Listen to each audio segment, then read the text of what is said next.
What if the first words humanity ever wrote were not the beginning of our story, but the desperate final chapters of another? In the sun-baked plains of southern Iraq, where the Tigris and Euphrates once flowed, dust whispers of forgotten empires. Here, tens of thousands of clay tablets rest in silent archives, each marked with wedge-shaped impressions. These are Sumerian records, the oldest voice speaking from deep time. But their story does not read like a Genesis. It speaks of a civilization that appeared complete, of knowledge inherited, not invented, and of a world remade after a great deluge. What if these ancient texts are not myth but memory? What if they record the true origin of humanity, a truth far stranger than any legend, etched into clay for us to rediscover? The Sumerian tablets, those ancient whispers from the dust, compel us to reconsider everything we thought we knew about humanity's beginning. We tend to imagine history as a slow climb, a gradual ascent from simple tools to complex cities. But in southern Mesopotamia, the record breaks this pattern. Around 3,500 BCE, a civilization appeared, not by evolving from simpler forms, but as if it were simply unpacked, fully formed. This is a Sumerian problem, a profound discontinuity in the story of human progress. Consider other ancient civilizations. In Egypt, archaeologists can meticulously trace the development of hieroglyphs from simple pictographs over centuries. In the Indus Valley, the great cities of Harappa and Mohenjo-daro emerged from centuries of evolving village cultures. In China, the complex bronze work of the Shang dynasty builds upon earlier, less sophisticated traditions. Each one is a ladder of progress, rung by rung, from the primitive to the polished. But Sumer skips the rehearsal. It walks onto stage already knowing its lines. The cities of Sumer, like Uruk, Eridu, and Uar, burst into being with sophisticated urban planning, monumental architecture, and complex social structures. Uruk, for example, in its earliest substantial phase, already covered over 250 hectares, nearly 600 acres. Its defensive walls, running for almost 10 kilometers, were constructed with millions of mud bricks. Building on such a scale demands not just immense labor, but also advanced mathematics, surveying techniques, standardized measurements, and a coordinated bureaucracy capable of managing thousands of workers for years, perhaps decades. This level of organization typically appears after centuries of smaller civic projects, after trial and error, after learning from collapse. But Uruk's walls are there from the beginning, a testament of founders who already possessed a breathtaking mastery of large-scale engineering. Inside those walls, the layout was not haphazard. Residential districts were separate from industrial zones. Temple complexes were positioned at cardinal points. Streets were aligned to facilitate drainage. The Temple of Anu, built on a massive raised platform, showcases sophisticated load-bearing architecture. Its foundations required calculating weight distribution to prevent collapse, engineering knowledge that normally takes generations of building failures to acquire. Yet, there are no collapsed prototemples beneath it, no trial and error foundations, only competence from Layer 1. At Eridu, traditionally considered the oldest Sumerian settlement, archaeologists expected to find primitive shrines that gradually expanded. Instead, even the earliest religious structure, Temple 1, dated to roughly 5000 BCE in the Ubaid period, shows clear architectural knowledge. It has a central room and altar, niches for offerings, and careful orientation. By the time Eridu enters the Sumerian period proper, Temple 3 displays such sophisticated construction that it served as the blueprint for ziggurats built 1,000 years later. Where did they learn? The Ubaid settlements surrounding early Eridu were simple farming villages. None show monumental construction. None show the organizational capacity for major civic projects. Then Eridu appears, and suddenly there's institutional architecture that would not look out of place in a mature civilization. The same anomaly extends to their writing.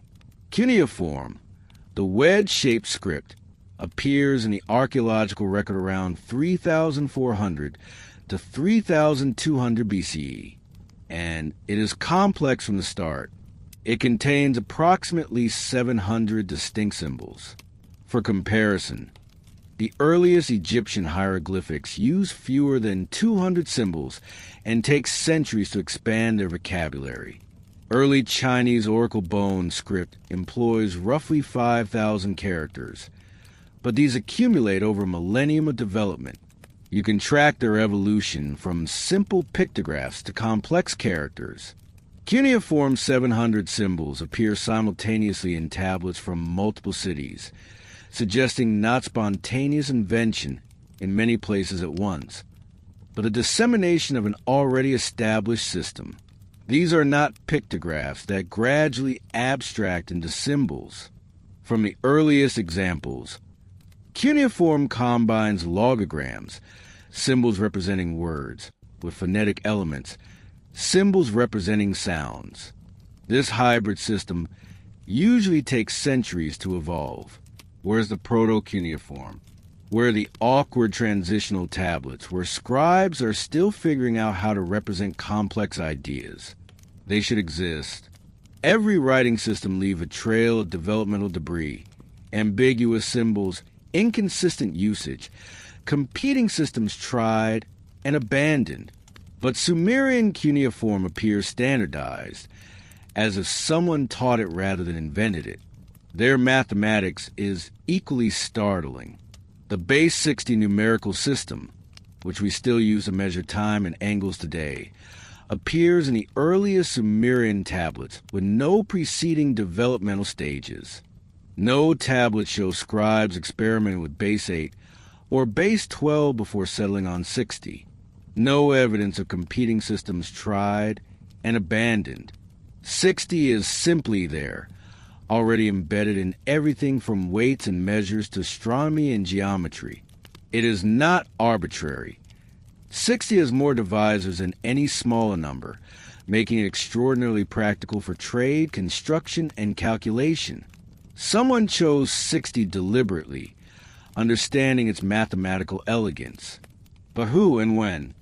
Among the school exercises found in the poor are multiplication tables extending into the thousands, division problems using fractions, calculations for compound interest, and geometric formulas for calculating the areas of irregular fields. These are not rudimentary lessons. They are advanced mathematics taught to children, which means the adults already possess knowledge far beyond basic arithmetic. One tablet designated YBC 7289 and housed at Yale shows a square with its diagonals marked. Next to the diagonal is a numerical approximation of the square root of 2, calculated to 6 decimal places, 1.414213. This level of precision requires understanding irrational numbers, a concept that supposedly was not formalized until the Greeks 2,000 years later. Yet, there it is, scratched in the clay by a Sumerian student copying from an older exemplar. The same pattern appears in their medical knowledge. The earliest Sumerian pharmacological texts, collections of remedies and treatments, do not read like early experiments in healing. They read like reference manuals compiled from established practice. A tablet from the poor dated to around 2100 BC contains over a dozen prescriptions using combinations of plants, minerals, and animal products. Time for respiratory infections. Willow bark, containing salicylic acid, the active ingredient in aspirin, for pain.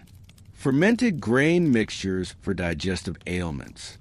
The text specifies dosages, preparation methods, and expected outcomes with clinical precision. These remedies work.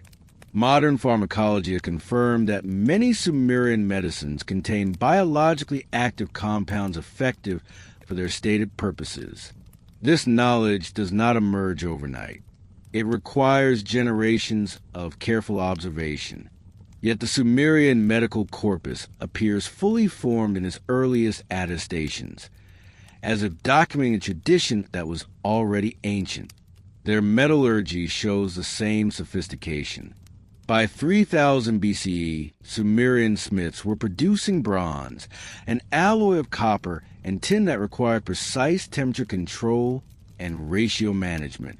The optimal ratio is roughly 88% copper to 12% tin. Sumerian bronze consistently hits this ratio. No phase of trial and error casting is preserved in the archaeological record. The earliest bronze artifacts show professional quality metalwork, tools with proper temper, weapons with effective edges, decorative objects with sophisticated craftsmanship. This implies either that the Sumerians learned metallurgy from someone else, or that their learning phase happened so early it left no trace, which raises a question of who taught them or when they had time to teach themselves. In every civilization we have studied, sophistication arrives late, the hard-won fruit of centuries of incremental progress. In Sumer, sophistication arrives early, already ripe. Archaeologists call this the Sumerian problem. It is not just that Sumer developed quickly. It is that it does not appear to develop at all. Between 3500 and 3000 BCE, other regions show villages becoming towns. Sumer shows cities appearing with libraries already stocked. But the Sumerians themselves offer a different explanation, one written in their own hand. Their texts do not describe inventing their knowledge. They describe receiving it, preserving it, restoring it from fragments. One phrase appears repeatedly across temple inscriptions and royal dedications carved into stone meant to outlast empires. This is the restoration of what was before. Restoration, not creation. As if the Sumerians saw themselves not as pioneers, but as archaeologists of an earlier age, digging through the rubble of catastrophe to recover what their ancestors had known. If this is true, then humanity's beginning might be far stranger than we ever imagined. What if the first words humanity ever wrote were never meant to be the beginning? What if they were the last testimony of a world already ending, pressed into wet clay by hands that knew time was running out? In the deserts of southern Iraq, where silence weighs heavier than sand, the ruins of ancient cities still hold their breath. Beneath collapsed walls and wind-swept plains rest tens of thousands of clay fragments, each one marked with wedge-shaped impressions that look almost like bird tracks pressed into mud. These marks are called cuneiform, and they contain the oldest continuous records of human thought we have ever found. But here is what makes them strange. They do not read like beginnings. The discovery did not happen with fanfare. It happened with dust. In the late 1800s, European archaeologists working near the ancient site of Uruk began unearthing brick mounds that had baked under the Iraqi sun for millennia. When they broke through the surface, they found chambers filled with clay tablets stacked, cataloged, deliberately preserved. Thousands upon thousands of them, each no larger than a paperback book, each covered in intricate script. When scholars finally translated the language, they realized they were not reading the clumsy first attempts of a new civilization learning to write. They were reading tax records, medical prescriptions, astronomical observations, legal contracts, hymns to gods whose names had been forgotten for 4,000 years. They called the people who wrote these tablets the Sumerians. And from the moment that name entered our textbooks, something in our understanding of history began to crack. Because Sumer does not appear gradually, it appears complete. Around 3,500 BCE, seemingly overnight in archaeological terms, cities emerged across southern Mesopotamia with urban planning, monumental architecture, advanced irrigation, and a mathematical system based on the number 60 that we still use to measure time and angles today. Their cuneiform script contains over 700 symbols in its earliest known form. Their temple complexes align precisely with celestial events. Their trade network stretched from the Persian Gulf to the Mediterranean. This is not how civilizations are supposed to begin. History loves slow progressions, stone tools leading to bronze, simple shelters evolving into cities, pictographs gradually becoming alphabets. But Sumer skips the rehearsal. It walks on stage already knowing its lines. Scholars have spent over a century trying to explain this. Some suggest we simply have not found the earlier developmental stages yet, that erosion and time have erased the fumbling centuries. Others propose that Sumer inherited knowledge from neighboring cultures whose names are lost to flood and ruin. But the Sumerians themselves offer a different explanation written in their own hand. After kingship descended from heaven, kingship was an heredue. This is a restoration of what was before, not invention, restoration, as if everything they built was an act of remembering. Picture yourself in a museum archive late at night, when the halls echo with emptiness. You pull on cotton gloves and lift one of these tablets from its padded tray. The clay is cool, slightly rough.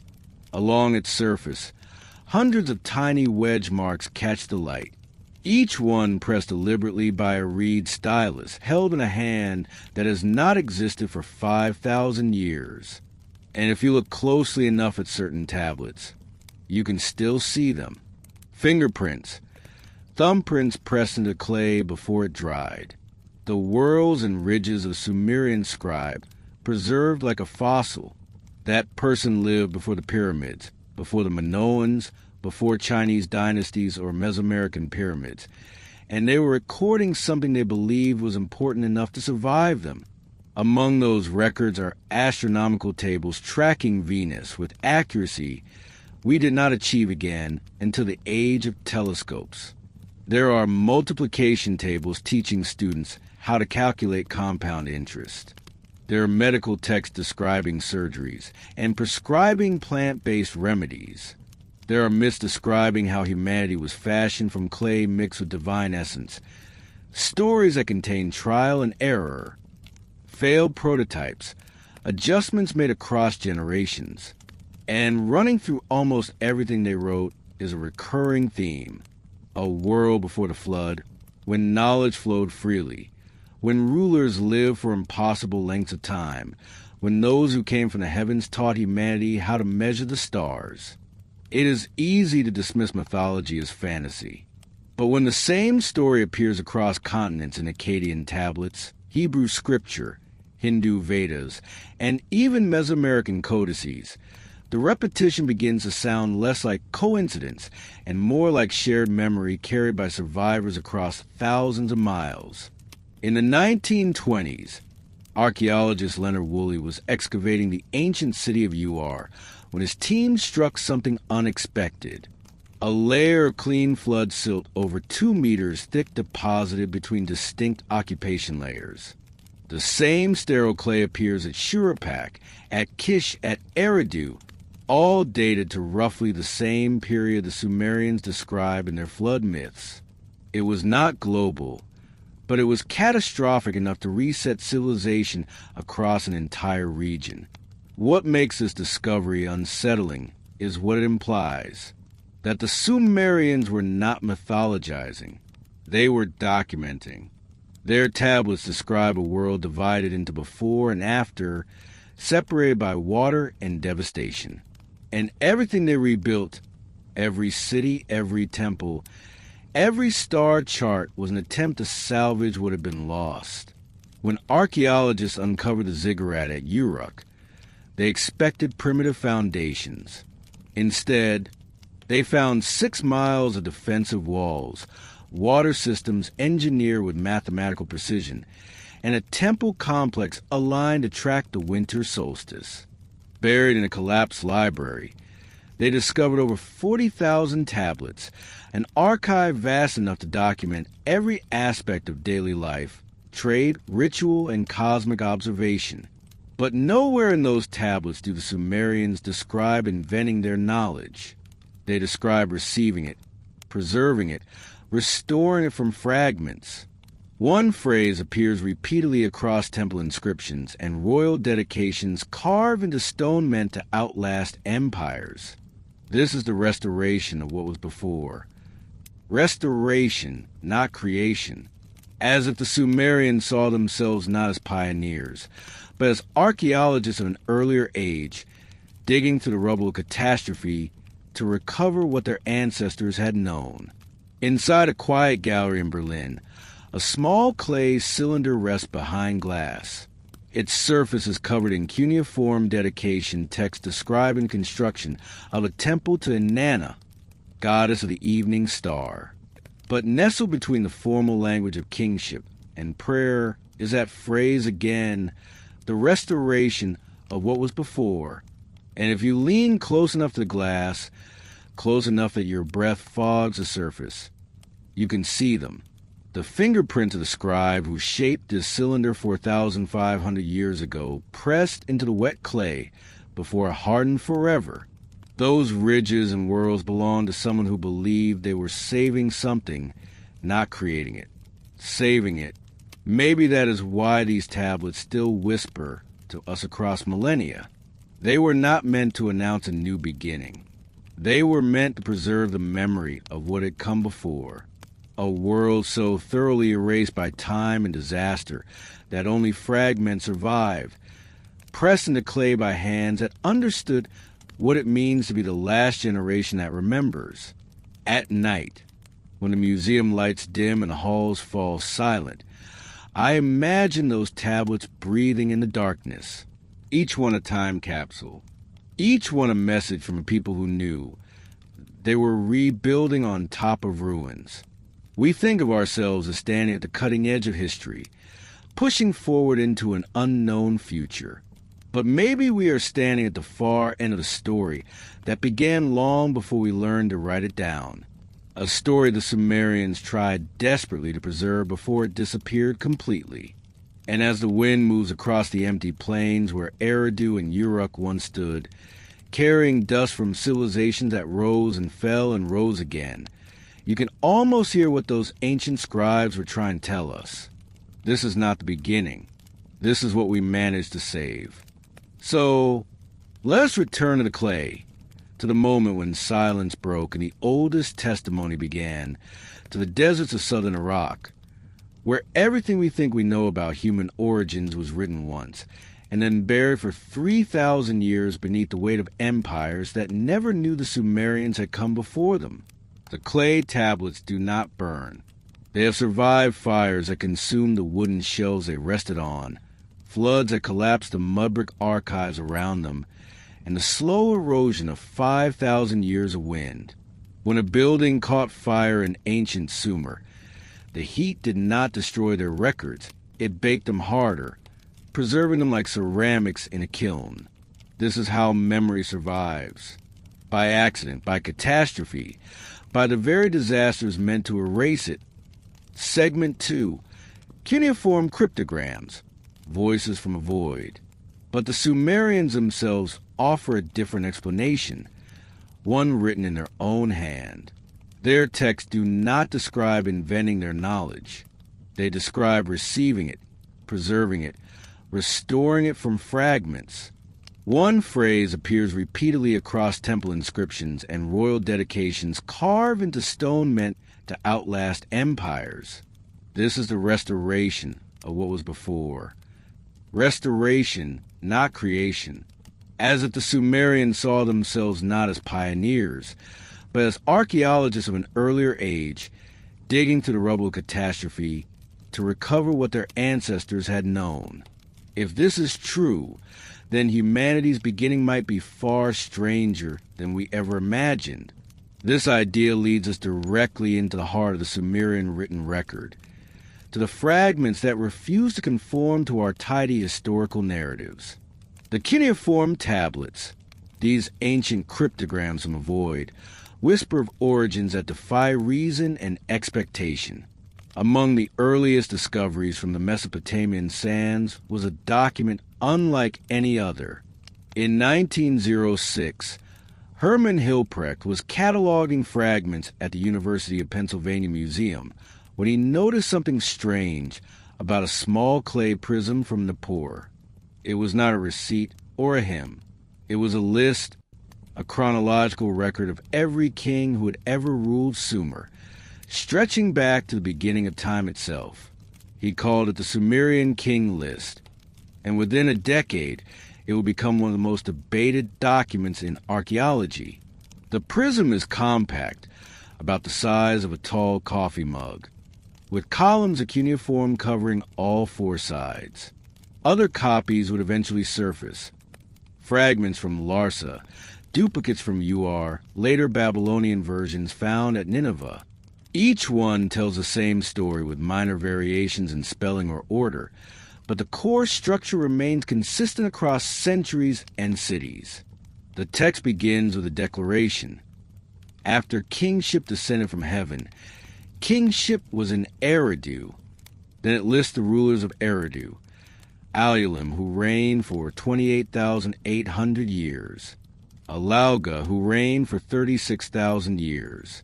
8 kings total, each ruling for spans that dwarf human lifespans by orders of magnitude.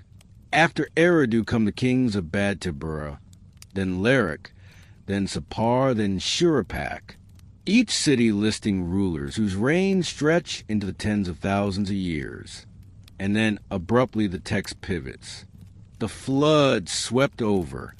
After the flood swept over, when kingship was lowered from heaven again, kingship was in Kish. Everything changes after that line.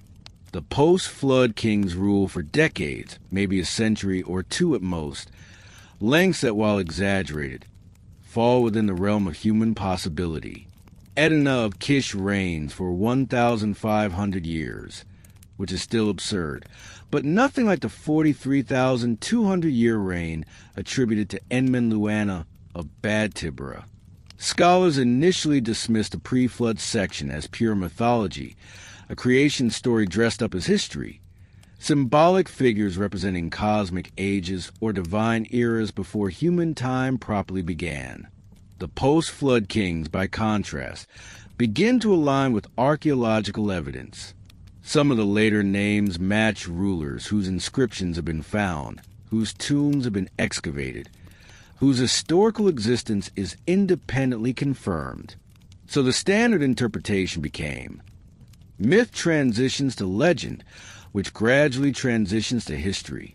The impossible reigns are metaphor. The plausible reigns are memory. Somewhere in the middle, fantasy becomes fact. But that interpretation left questions unresolved. Why would the Sumerians frame obvious mythology in the same format as reliable history? Their myths, stories of Gilgamesh battling Humbaba, of Inanna descending to the underworld, do not pretend to be chronological records. They are clearly narrative, poetic, symbolic. The king list, by contrast, reads like bureaucracy. Name, city, reign length next. No embellishment, no drama, just data. And why do these impossible numbers follow such precise patterns? In the 1960s, scholars began noticing something peculiar. The pre-flood reign lengths are not random. They are multiples of 3,600, a number the Sumerians called a sar, one of their primary units for measuring vast time spans. Alulim's 28,800 years equals 8 sar. Alauga's 36,000 years equals 10 sar. And Enmenluana's 43,200 years equals 12 sar. This precision suggests encoding. When you see numbers that consistently hit mathematical benchmarks, you are not reading biography. You are reading calculation. The reigns might represent not individual lifespans, but cycles, epochs, astronomical periods measured in SAR units. Suddenly, the king list transforms from impossible history into possible chronology. The Sumerians were sophisticated astronomers. They tracked Venus, Jupiter, and Saturn with remarkable accuracy. They understood that celestial bodies move in predictable cycles, Venus completing its synodic cycle every 584 days, Saturn taking roughly 30 years to orbit the Sun over long observation periods. These cycles create mathematical relationships, conjunctions, oppositions, patterns that repeat. A SAR of 3,600 years is close to certain long-term celestial periods when converted into Sumerian sexagesimal mathematics. Some scholars have proposed that the king lists impossible reigns encode astronomical observations spanning millennia. Continuous star watching that would require either institutional memory passed down through countless generations or inherited knowledge from earlier sky watchers. Consider what 43,200 years represents. 12 full SAR cycles. If this encodes something astronomical, perhaps the precession to equinoxes, which takes roughly 25,920 years to complete a full cycle or multiple planetary conjunctions, then the king list is not claiming Enmenluana lived for 43,200 years. It is claiming his era corresponded to 12 complete cosmic cycles. The text becomes a calendar, not a biography. This reframing has profound implications. If the pre-flood section records epochs rather than lifespans, then the king list preserves a chronological system that predates Sumerian civilization. It suggests that someone somewhere was tracking cosmic time long enough to recognize these cycles, and that the Sumerians inherited this chronology rather than invented it. But here is where the king list becomes truly strange. The flood. The document treats the flood as a discrete historical event, a moment when continuity broke. Everything before it follows one numerical system, the language of epochs and cosmic cycles. Everything after follows another, the language of human kingship, exaggerated but recognizable. After the flood swept over, when kingship was lowered from heaven again. That phrase, lowered from heaven again, echoes the opening line. Kingship descended from heaven the first time to Eridu before the flood. After the catastrophe, it descends again to Kish. The repetition suggests cyclical restoration. The world is organized. Catastrophe disrupts it. The world is reorganized. What makes this unsettling is how it aligns with geological evidence. We know from excavations at Shurapak and Kish that a massive flood did strike Mesopotamia, depositing meters-thick layers of silt. We know the flood was not global, but within the boundaries of Sumerian experience. It might as well have been. Every city they knew, every field they farmed, submerged under sudden water. The king list describes exactly this, a dividing event that separates two distinct periods, a before and an after, a world where kingship followed cosmic rhythms, and a world where kingship followed human ones. If the pre-flood section encodes astronomical knowledge accumulated over thousands of years, and the flood physically destroyed the civilization that accumulated it, then the king list becomes a salvage document, an attempt to preserve chronological memory across a catastrophe that wiped out the people who understood what the numbers meant. The Sumerians did not claim to remember what those numbers encoded. They simply copied them faithfully, generation after generation, because the document itself was sacred, a relic from the world before the waters. In the quiet galleries where the king list fragments rest behind glass, you can see where later scribes made copying errors, crossed them out, corrected them. They treated the text with reverence, as though accuracy mattered more than comprehension. They were preserving something they no longer fully understood, which means the king list might be older than Sumer. In the same way, a cathedral built in 1200 CE might contain foundation stones quarried by Romans 8 centuries earlier. The structure is medieval, but the bones remember empire. The king list describes a world before the flood, when rulers reigned for impossible lengths of time. But was there really a flood? In the 1920s, an archaeologist digging beneath the city of Ur found something that would change how we read these ancient myths forever. In the winter of 1929, Leonard Woolley stood at the bottom of a trench that had taken his team months to dig. They were beneath the Royal Cemetery at Ur, hunting for the city's earliest occupation layers, the first modest settlements that would eventually grow into one of Sumer's great capitals. His workers had been pulling up pottery fragments, charcoal from ancient fires, stone tools, the expected debris of early habitation. Then abruptly, the artifacts stopped. The diggers hit clean clay, sterile, uniform, no trace of human activity. Woolley assumed they had reached virgin soil, the natural substrate beneath the city.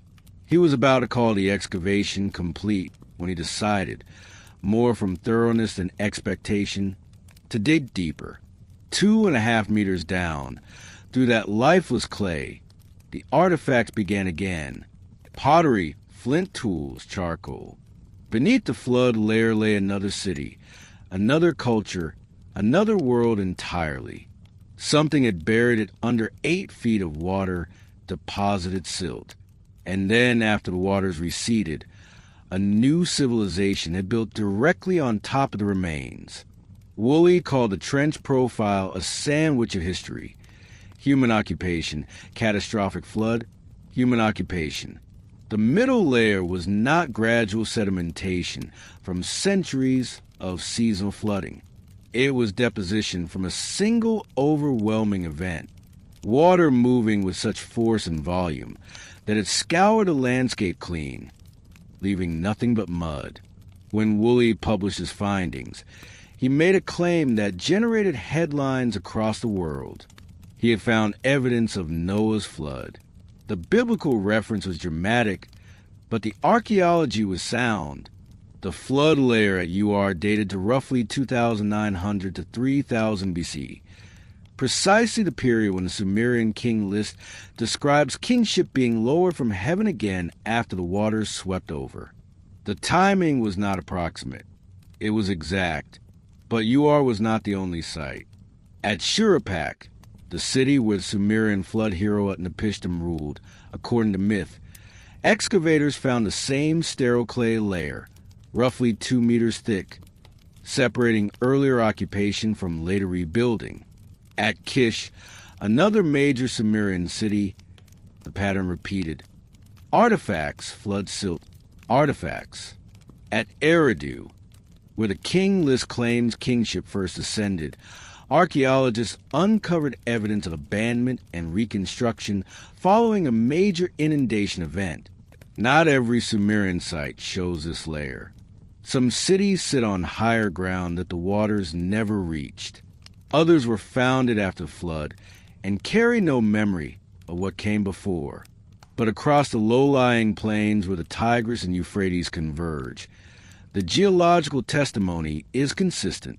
Around 2,900 BCE, something catastrophic happened. The flood was not global.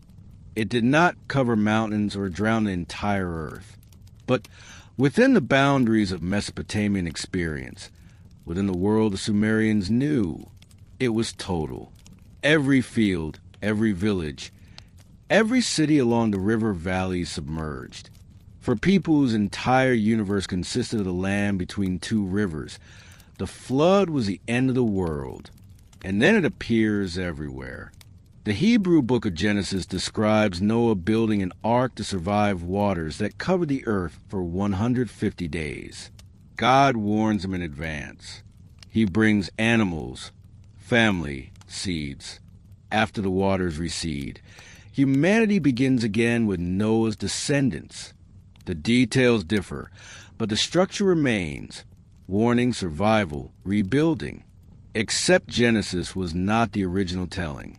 Older than Hebrew scriptures by over 1,000 years, the Akkadian epic of Atrahasis describes the exact same event with striking parallels. In this version, the gods grow weary of humanity's noise and send a flood to wipe them out. But Enki, the god of wisdom, warns Atrahasis to build a boat. Atrahasis survives with his family and animals. When the waters subside, he makes sacrifice, and the gods, realizing their mistake, allow humanity to continue under new conditions. The Atrahasis text dates to around 1,800 BC, but is copied from older Sumerian sources. The Sumerian version, found in fragments, names the hero Zeusidra and places him as king of Shuruppak, the same city where archaeologists found the 2-meter flood layer. The geography matches the geology. The myth matches the mud.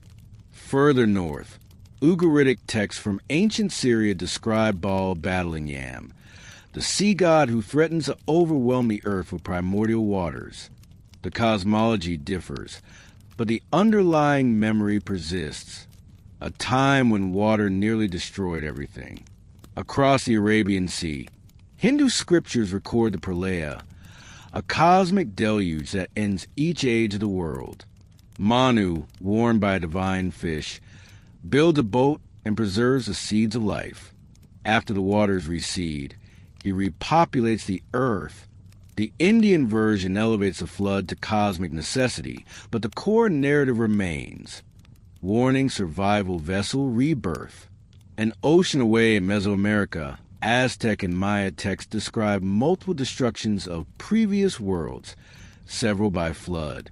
In the Aztec 5-sun cosmology, the fourth sun ended when the sky rained for 52 years, transforming humans into fish. Only one couple survived to repopulate the fifth world, our current age. These cultures had no contact with Mesopotamia. They developed writing independently, millennia apart. Yet they preserve functionally identical stories: a world-ending flood, advanced warning from divine sources, a chosen survivor who preserves life, and a rebuilding of civilization in the aftermath. Scholars have long debated how to explain these parallels. Some argue for universal human psychology, that floods are common enough disasters that every culture naturally generates flood mythology. But the details are too consistent. It is not just there was a flood. It is there was a flood. The one that divided time into before and after. The one that nearly ended humanity. The one that required divine intervention to survive. Random independent invention does not produce that level of narrative coherence. Another possibility: these stories preserve genuine memory of regional catastrophes. Mesopotamia had its flood around 2,900 BCE. The Indus Valley experienced major flooding. The Mediterranean saw tsunamis from volcanic eruptions.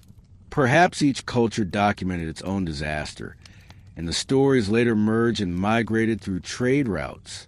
But there is a third option that the archaeology increasingly supports.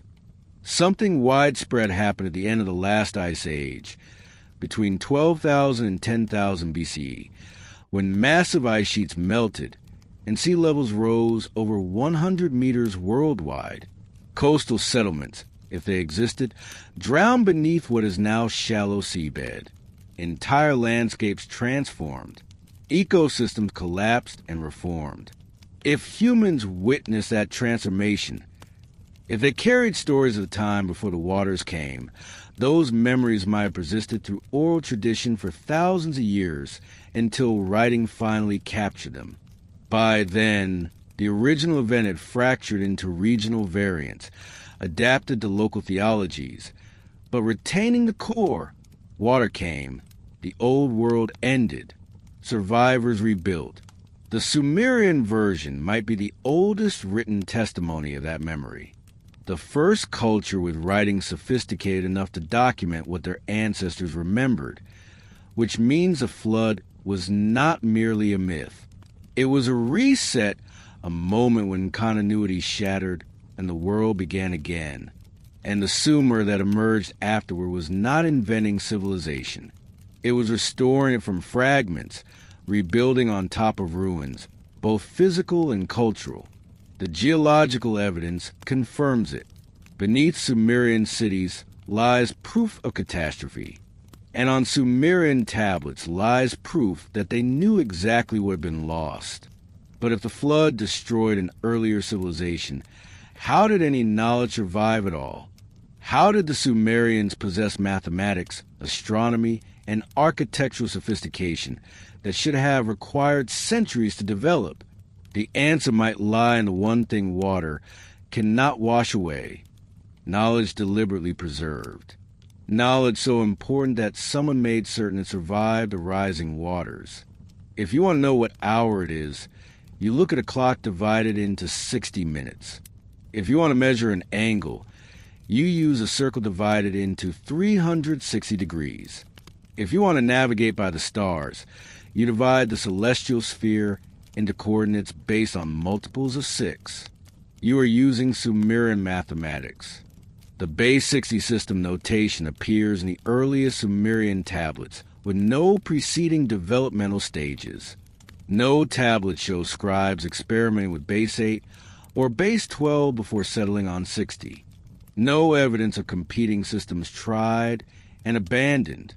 60 is simply there, already embedded in everything. Weights, measures, time, geometry, astronomy. And it is not arbitrary. 60 has more divisors than any smaller number. It is evenly divisible by 1, 2, 3, 4, 5, 6, 10, 12, 15, 20, and 30. This makes it extraordinarily practical for trade, construction, and calculation. Dividing a circle into 360 degrees, 60 times 6, creates a system where angles can be subdivided cleanly for surveying and astronomy. Someone chose 60 deliberately, understanding its mathematical elegance. But who and when? The Sumerians themselves do not claim to have invented it. In their educational texts, clay tablets used to train scribes in the Adaba schools. The standard phrase appears repeatedly. From distant days, the scribal art has been practiced. Not we developed this art. Not our teachers created this system. But from distant days, a passive construction that places the origin outside living memory. Among the school exercises found in Nippur are multiplication tables extending into the thousands, division problems using fractions, calculations for compound interest, and geometric formulas for calculating areas of irregular fields. These are not rudimentary lessons. They are advanced mathematics taught to children, which means the adults already possess knowledge far beyond basic arithmetic. One tablet, designated YBC 7289, and housed at Yale, shows a square with its diagonals marked. Next to the diagonal is a numerical approximation of the square root of 2 calculated to 6 decimal places, 1.414213.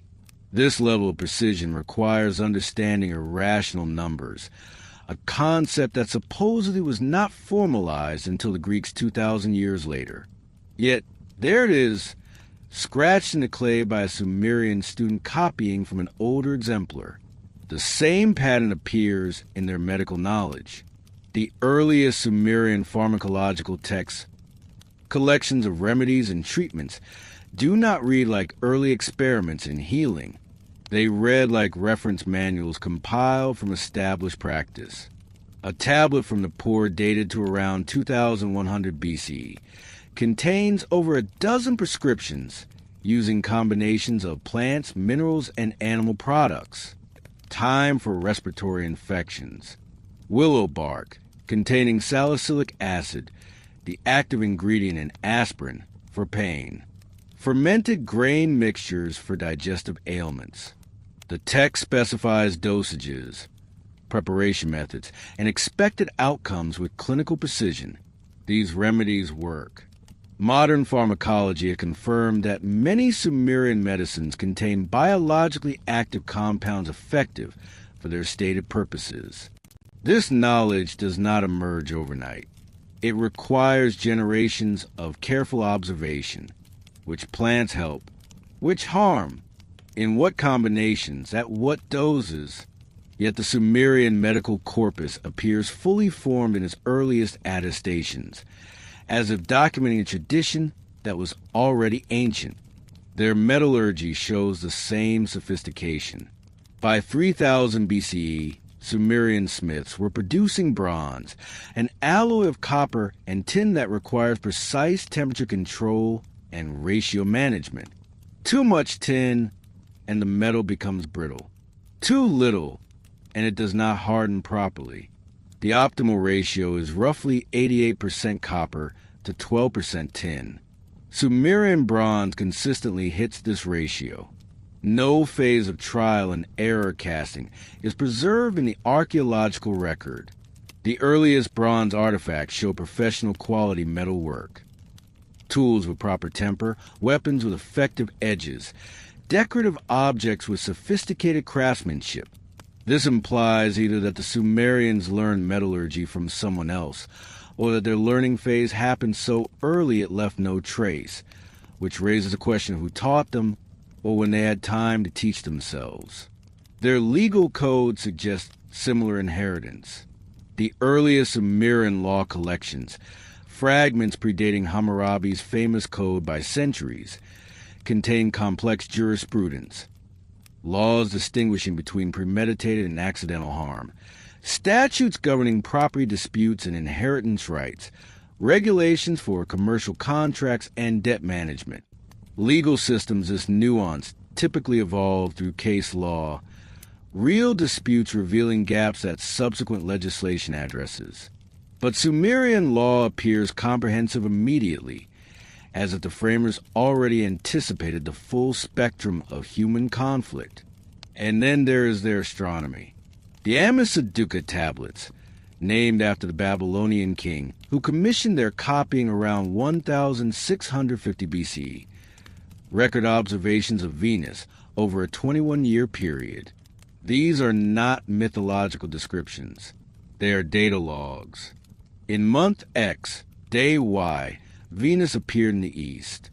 In month Z, day W, Venus disappeared in the west.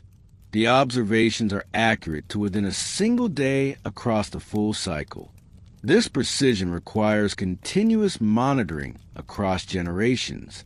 Sky watchers tracking Venus every night, recording its positions, recognizing patterns. Venus does not cooperate with casual observation.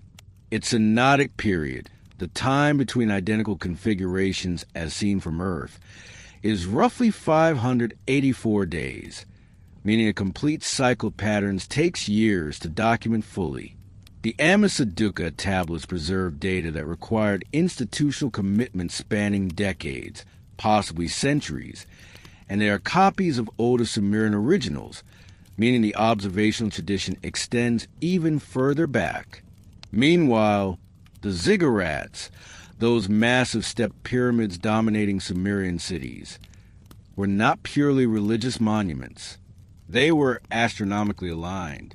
The ziggurat at Ur, reconstructed around 2100 BC, but built on older foundations, aligns its corners to the cardinal directions with less than 1 degree of error. Its stairways face the summer solstice sunrise. Achieving this precision requires understanding the relationship between celestial motion and terrestrial orientation, knowledge of the ecliptic, the celestial equator, and the annual movement of the sun relative to the horizon. It requires instruments for measuring angles and patience for tracking solar positions across seasons. The Sumerians had both. They compiled constellation lists, catalogs of star groupings used for timekeeping and agricultural planning. Some constellations they named are still recognized today: the Bull, the Lion, the Scorpion. These were not arbitrary patterns. They marked celestial coordinates that helped farmers know when to plant and sailors know which direction to travel. They tracked lunar eclipses, recording them systematically enough to recognize the Saros cycle, the roughly 18-year period after which eclipse patterns repeat. This knowledge requires continuous observation across multiple generations with records preserved and compared to identify the pattern. All of this, the mathematics, the medicine, the metallurgy, the law, the astronomy, appears in Sumerian civilization without the developmental scaffolding that should precede it. Where are the centuries of failed bronze alloys? Where are the generations of miscalculated eclipse predictions? Where are the early legal codes that do not yet distinguish between accident and intent? They should exist. Knowledge as sophisticated should leave archaeological traces of its development. False starts, dead ends, gradual refinement. But those traces are missing, which returns us to a phrase that whispers through so many Sumerian texts. Knowledge was given, not discovered, not invented, given.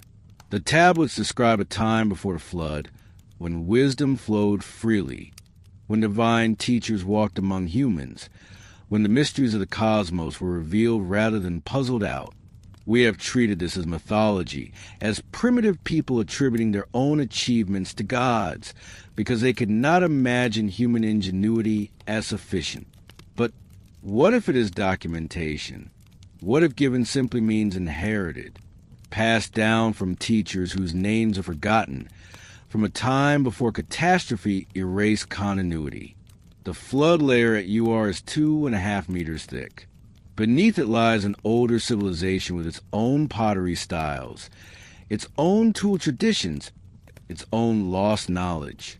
What if some of that knowledge survived, carried by refugees who fled to higher ground, preserved by oral tradition until writing could capture it, encoded in practices whose origins no one remembered but everyone maintained?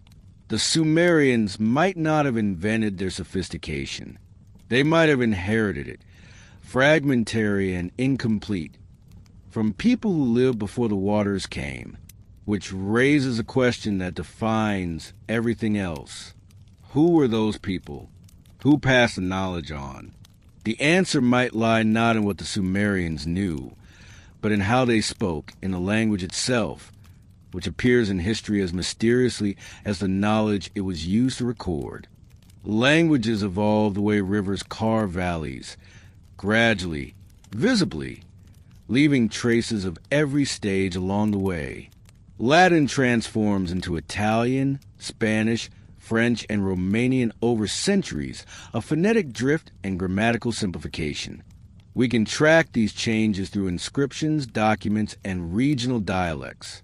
The process is messy, inconsistent, filled with hybrid forms and transitional stages. A Roman from 100 CE would struggle to understand a Parisian speaking French in 1000 CE, but a linguist can bridge that gap by following the breadcrumbs of change. English descends from Old English, which evolved from Proto-Germanic, which emerged from Proto-Indo-European, a language we have reconstructed by comparing its descendants across Europe and Asia. We can trace that lineage back roughly 6,000 years by identifying shared vocabulary, similar grammar, and phonetic patterns that persist across daughter languages. Chinese characters have been used for over 3,000 years, but we can watch their evolution from pictographic oracle bone scratches to stylized bronze inscriptions to the standardized forms used today. Every stage is documented, every transition preserved. This is how languages work. They come from somewhere. They carry ancestry in their bones. Even when a language dies, it leaves linguistic DNA in the languages that replace it, loan words, grammatical quirks, phonetic fossils that betray their origins. And then there is Sumerian. Sumerian appears in written form around 3300 BC with no precursor, no parent language, no family tree. Linguists call it an isolate, a language with no known living or dead relatives anywhere on Earth. It stands alone as if it fell from the sky, fully formed. This shouldn't be possible. Languages are not spontaneous creations. They develop from earlier tongues through slow mutation. Even when populations migrate and encounter new environments, their language carries evidence of where they came from. Vocabulary borrowed from neighbors. Grammar influenced by contact. Sounds shaped by the languages spoken around them. But Sumerian shows none of this. Its structure bears no resemblance to the Semitic languages that surrounded it, languages like Akkadian, Assyrian, and Babylonian, which would eventually dominate Mesopotamia. Semitic languages use root systems built from 3 consonant cores. KTB in Arabic gives you words related to writing. Sumerian does not work like this at all. Instead, Sumerian is agglutinative. It builds complex meanings by stringing together smaller morphemes like beads on a chain. Prefixes, suffixes, and infixes attached to root words, modifying meaning and grammatical function. A single Sumerian word can contain what English would express in an entire sentence. Take the word Lugal, meaning king. Add suffixes and becomes Lugal-e, by the king, ergative case. Lugal-ak of the king, genitive. Lugal-ra to the king, dative. This kind of system resembles languages like Turkish, Finnish, or Japanese more than anything spoken in ancient Mesopotamia. But Turkish, Finnish, and Japanese all have linguistic relatives. We can trace their histories, identify their language families, connect them to earlier forms. Sumerian connects to nothing. Linguists have spent over a century searching for relatives. They have compared Sumerian to Uralic languages, to Dravidian languages in India, to Caucasian languages in Georgia and Armenia. Every hypothesis hits dead ends. The vocabulary does not match. The grammar diverges. The phonetic patterns refuse to align. Some researchers propose that Sumerian might be related to ancient Elamite, spoken in what is now southwestern Iran. Both were neighbors. Both existed in the same era. But when scholars analyze the grammar and vocabulary in detail, even that connection dissolved. Sumerian and Elamite are fundamentally different languages that simply happen to coexist geographically. The only explanation linguists have settled on is that Sumerian represents the last survivor of a language family that went extinct, a linguistic lineage whose other branches disappear without trace, leaving Sumerian isolated in time. But that raises an uncomfortable question. If Sumerians' relatives vanished, when did they vanish? And why is there no archaeological evidence of the people who spoke those related languages? Unless those people lived before the flood, the timing aligns disturbingly well. Sumerian appears in writing around 3,300 BC. The flood layers at Ur, Shuruppak, and Kish date to roughly 2,900 BCE. If Sumerian was already being spoken before the catastrophe, if it was the language of the cities buried beneath the flood silt, then its isolation makes sense. The disaster that deposited 2.5 meters of sterile clay also erased the linguistic context that would have made Sumerian comprehensible. We would be looking at the last surviving dialect of a drowned language family. What makes this possibility more intriguing is how Sumerian grammar behaves. Linguists have noted peculiarities that suggest substrate influence, traces of an older language affecting Sumerian structure. Some grammatical features do not fit cleanly into agglutinative patterns. Certain word orders seem borrowed. Specific phonetic quirks appear inconsistent with the rest of the language. It is as if Sumerian itself is a hybrid, a language that absorbed elements from an earlier tongue, preserving fossilized structures whose origins are now lost. Languages do this when speakers of two different languages intermarry, or when a dominant culture imposes its speech on a conquered population. The resulting hybrid carries ghosts of both parents. If Sumerian shows substrate influence, what was a substrate? What earlier language left its fingerprints in Sumerian grammar? We will never know because whatever it was, it is gone. What we do know is that Sumerian did not die easily. Even after Akkadian, a Semitic language brought by new populations, became the dominant spoken language of Mesopotamia around 2500 BCE. Sumerian persisted. Scribes continued learning it in schools. Priests continued using it in temples. For over 1,000 years, Sumerian and Akkadian coexisted.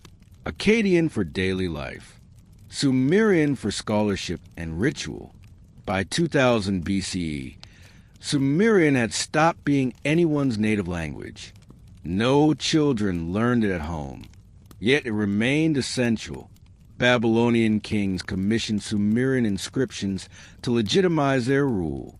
Scholars copied Sumerian texts to preserve ancient wisdom. Temples maintained Sumerian liturgies because the gods, they believed, preferred the old tongue. Sumerian became what Latin would become to medieval Europe, a sacred language, the key to older knowledge, the speech of ancestors who understood truths modernity had forgotten. Babylonian scribes created bilingual dictionaries, painstakingly translating Sumerian texts into Akkadian, so the knowledge would not be lost. They treated Sumerian with reverence as though its words held power that transcended mere communication. One scribe copying a Sumerian hymn around 1800 BC added a note in Akkadian. The ancient words must not be altered. They contain the wisdom before the great change. What great change?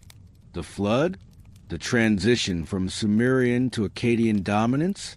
Something older still? The Babylonians themselves did not know. They simply understood that Sumerian mattered, that preserving it meant preserving access to something essential. Even as their own language evolved and their empire expanded, they kept Sumerian alive in schools, libraries, and temples for another 2,000 years. The last cuneiform tablet ever written, dated to 75 CE during the Roman Empire, contained Sumerian phrases. By then, Sumerian had been dead as a living language for over 2,000 years. Yet someone somewhere in Mesopotamia still thought it worth writing down. What were they trying to preserve? Perhaps Sumerian was not just a language. Perhaps it was a time capsule, the last linguistic remnant of a world that existed before the waters came, before catastrophe fractured continuity, before the people who spoke related languages disappeared beneath the flood silt that Leonard Woolley would excavate 4,000 years later. If Sumerian is a fossil, then the language itself becomes evidence, proof that something existed before Sumer, something sophisticated enough to develop complex grammar, something organized enough to require written communication, something that vanished so completely that only echoes survive in a tongue no one understands the origins of. Is Sumerian a fossil of a pre-flood language? The answer might lie not in grammar or vocabulary, but in what the Sumerians used that grammar and vocabulary to describe. Stories that sound less like imagination and more like testimony. Myths that read less like poetry and more like memory, translated into the only form that could survive catastrophe. Most creation myths begin with God speaking worlds into existence. A word, a breath, a command, and reality obeys. The Hindu Rig Veda describes creation emerging from cosmic sound. The Hebrew Genesis has God saying, "Let there be light," and light complies. These are stories the divine will manifesting instantly, perfectly, without struggle. Sumerian creation myths do not work like that. They describe problems, mistakes, iterations, adjustments made across multiple attempts before anything functional emerges. If these texts are myths, they are unusually honest about failure. And if they are metaphors, they are remarkably specific about process. The Atrahasis epic, composed around 1800 BCE from older Sumerian sources, opens not with humanity but with divine labor disputes. The younger gods, the Igigi, are exhausted from maintaining the world. They dig irrigation channels, dredge rivers, build temples. After 3,600 years, one Shar cycle, they revolt. They burn their tools, march on the assembly of elder gods, and demand relief. The elder gods convene. They need workers, but they cannot force divine beings to labor eternally. Enki, the god of wisdom and fresh water, proposes a solution. Let a birth goddess create offspring. Let man assume the drudgery of the gods. But creating humans is not instantaneous. It requires experimentation. The goddess Nintu, also called Bele Eli, Lady of the Gods, collaborates with Enki to fashion the first prototype. They take clay from the Apsu, the primordial freshwater abyss beneath the earth. They mix it with the blood of Wela, a slain god whose essence or ghost provides something the clay alone cannot. The text is explicit about ingredients: clay, physical matter, divine blood, animating essence, the womb of the birth goddess, the vessel where mixing occurs. Then Nintu begins the process. She pinches off clay. She mixes it with the divine essence. She shapes forms, and then she makes 7 beings, but they are defective. The Enki and Ninmah text, a separate creation account preserved on tablets from Nippur, describes this phase in uncomfortable detail. Ninmah creates the first human, but something goes wrong. The being cannot hold back urine. Enki assigns a role anyway, a servant who needs no control. She creates another. This one cannot close its mouth, cannot speak clearly. Enki gives a job as a musician. No speech required. A third is poor eyesight. Enki assigns tasks that do not need vision. A fourth has paralyzed hands. Again, Enki finds a function. The text continues through multiple flawed prototypes, beings with physical and cognitive defects, each one given specialized roles based on their limitations. It reads less like divine poetry and more like a clinical record. Attempt, defect, adaptation, next attempt. This is quality control documentation. Eventually, the process stabilizes. Nintu and Enki refine their technique. They produce functional humans capable of reproduction, labor, and maintenance of civilization.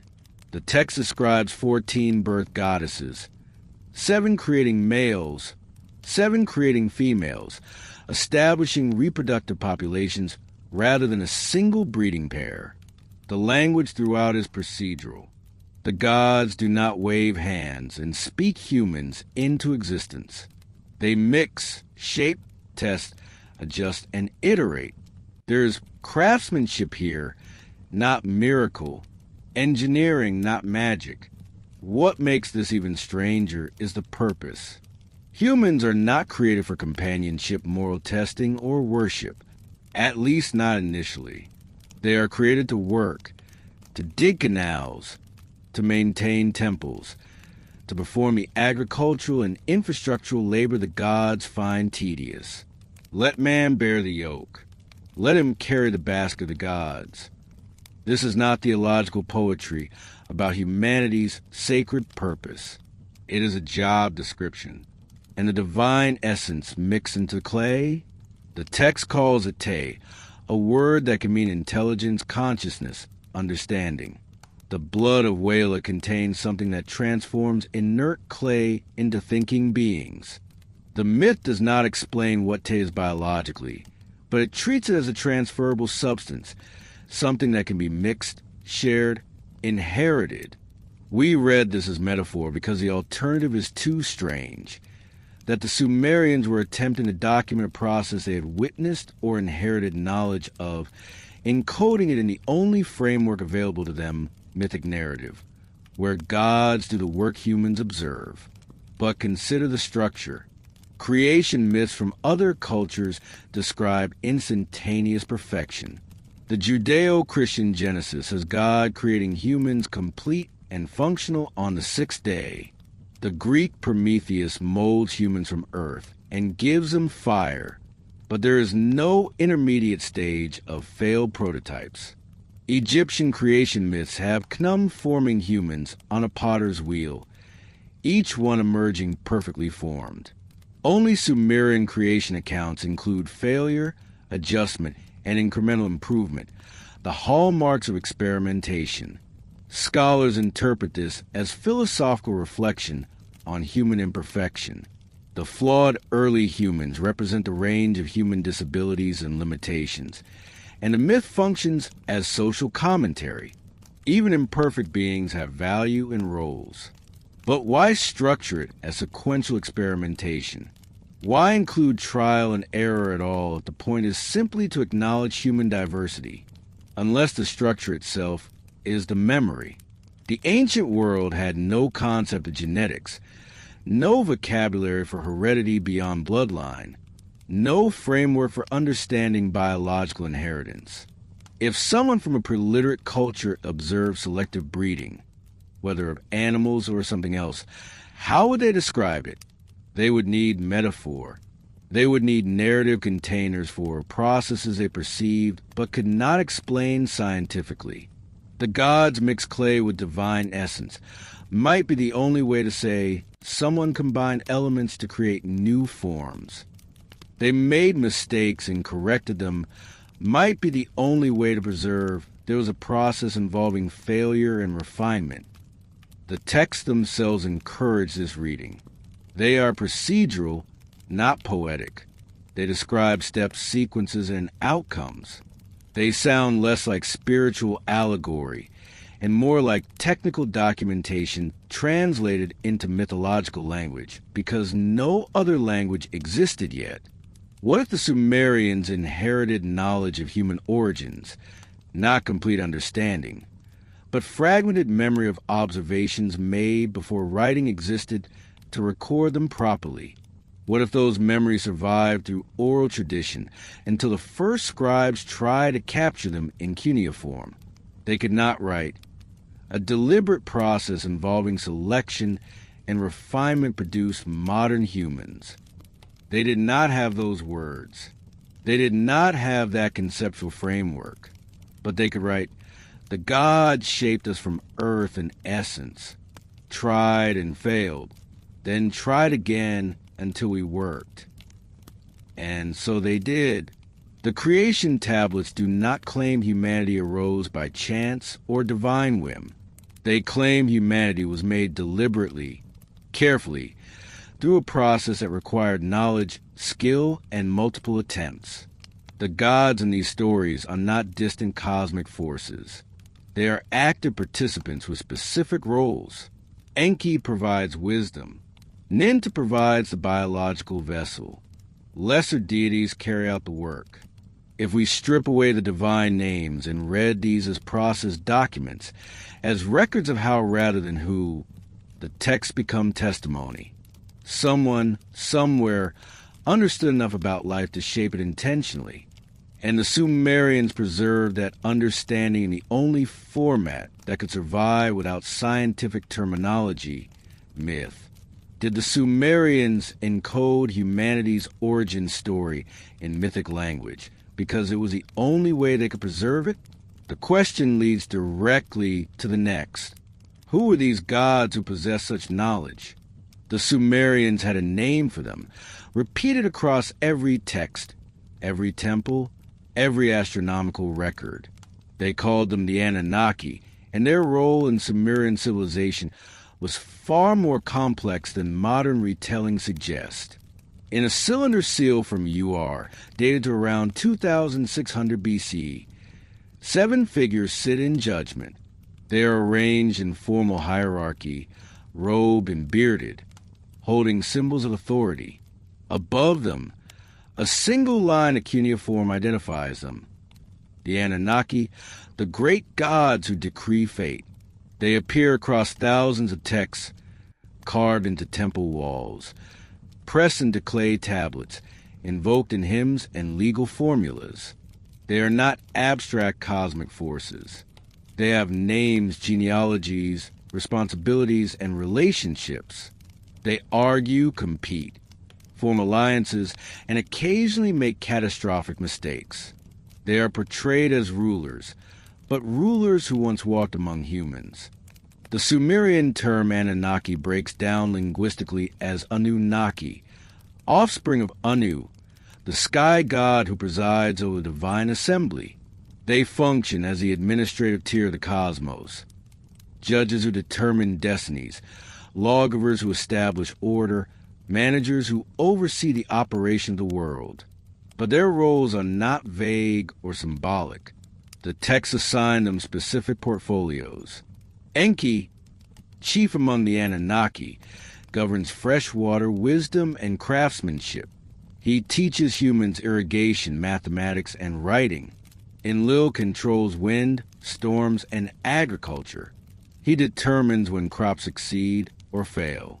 Inanna commands war, love, and the movements of Venus. Utu presides over justice and the sun's daily course. Ninhursag oversees birth and fertility of the land. These are not distant, unreachable deities. They are active participants in Sumerian life, credited with establishing cities, introducing technologies, and instructing humanity in the arts of civilization, won him from the poor states. Enki placed in order the divine decrees. He made the earth produce. He spread the pickaxe and the basket. He laid the foundations for the settlements. Not symbolic foundations, actual infrastructure. Pickaxes and baskets are not metaphors. They are tools. The text describes Enki teaching humans how to dig, how to carry, how to build. Another tablet records Enlil's gift to humanity. Enlil brought forth the seed of the land from the earth. He organized the work of plowing and sowing. He set the cattle pens and sheepfolds in order. Again, practical instruction, animal husbandry, agriculture, the skills necessary for settled civilization. What makes the Anunnaki strange is how they are portrayed. They are powerful, yes, but not omnipotent. They grow tired. They make errors. They need help. They convene councils to debate decisions. They eat and drink, experience love and jealousy, form grudges and reconcile. In the creation myths, they grow exhausted from maintaining the world and create humans to share the burden. In the flood narratives, they regret their decision to destroy humanity and mourn the loss. They are not transcendent beings operating outside time. They are embedded within it, subject to consequence and limitation. This has led some scholars to propose a controversial interpretation, that the Anunnaki were not purely mythological, but represented something historical, perhaps ancestral elites, pre-flood leaders, or a ruling class whose memory was preserved and gradually elevated into divine status over centuries of retelling.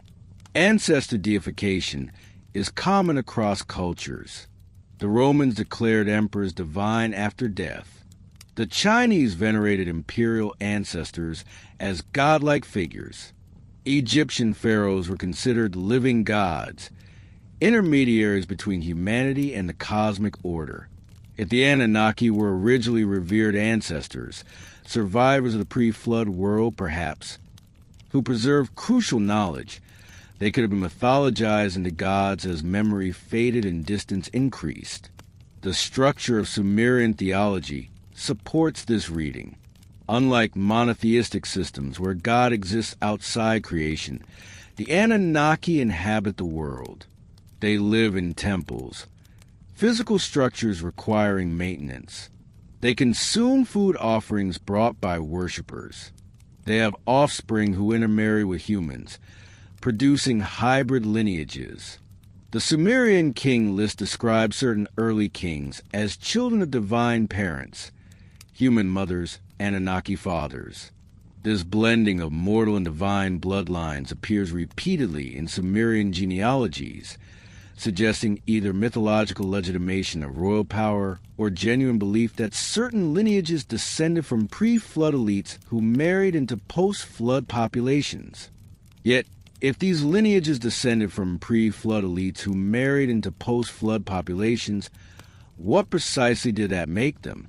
What did divine truly mean in the language of the Sumerians, a word so heavy with motion, with gravity, as if sovereignty itself had fallen from the sky?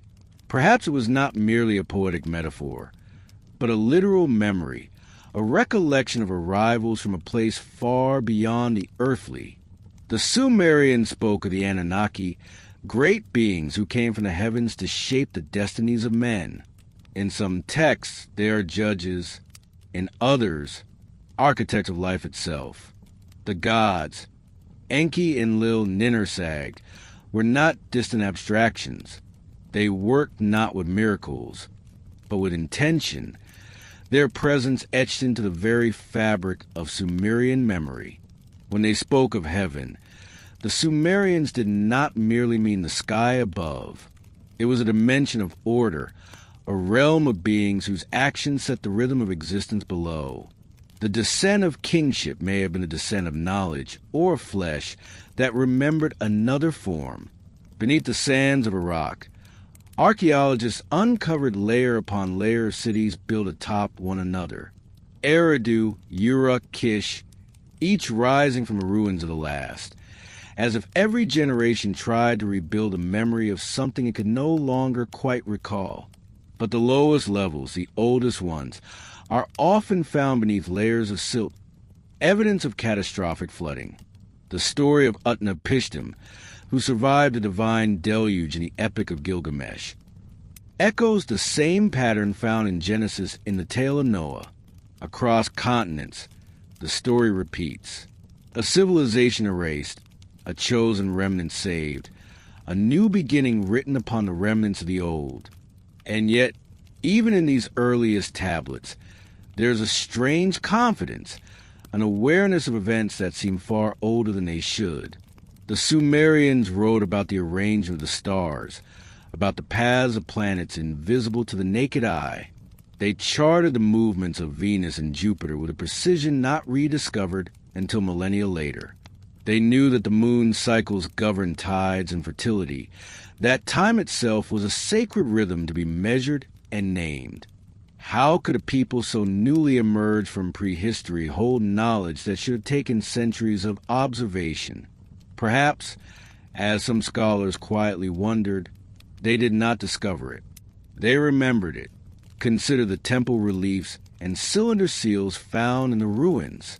Beings with wings, horns, and strange instruments stand beside men who kneel. The proportions are off.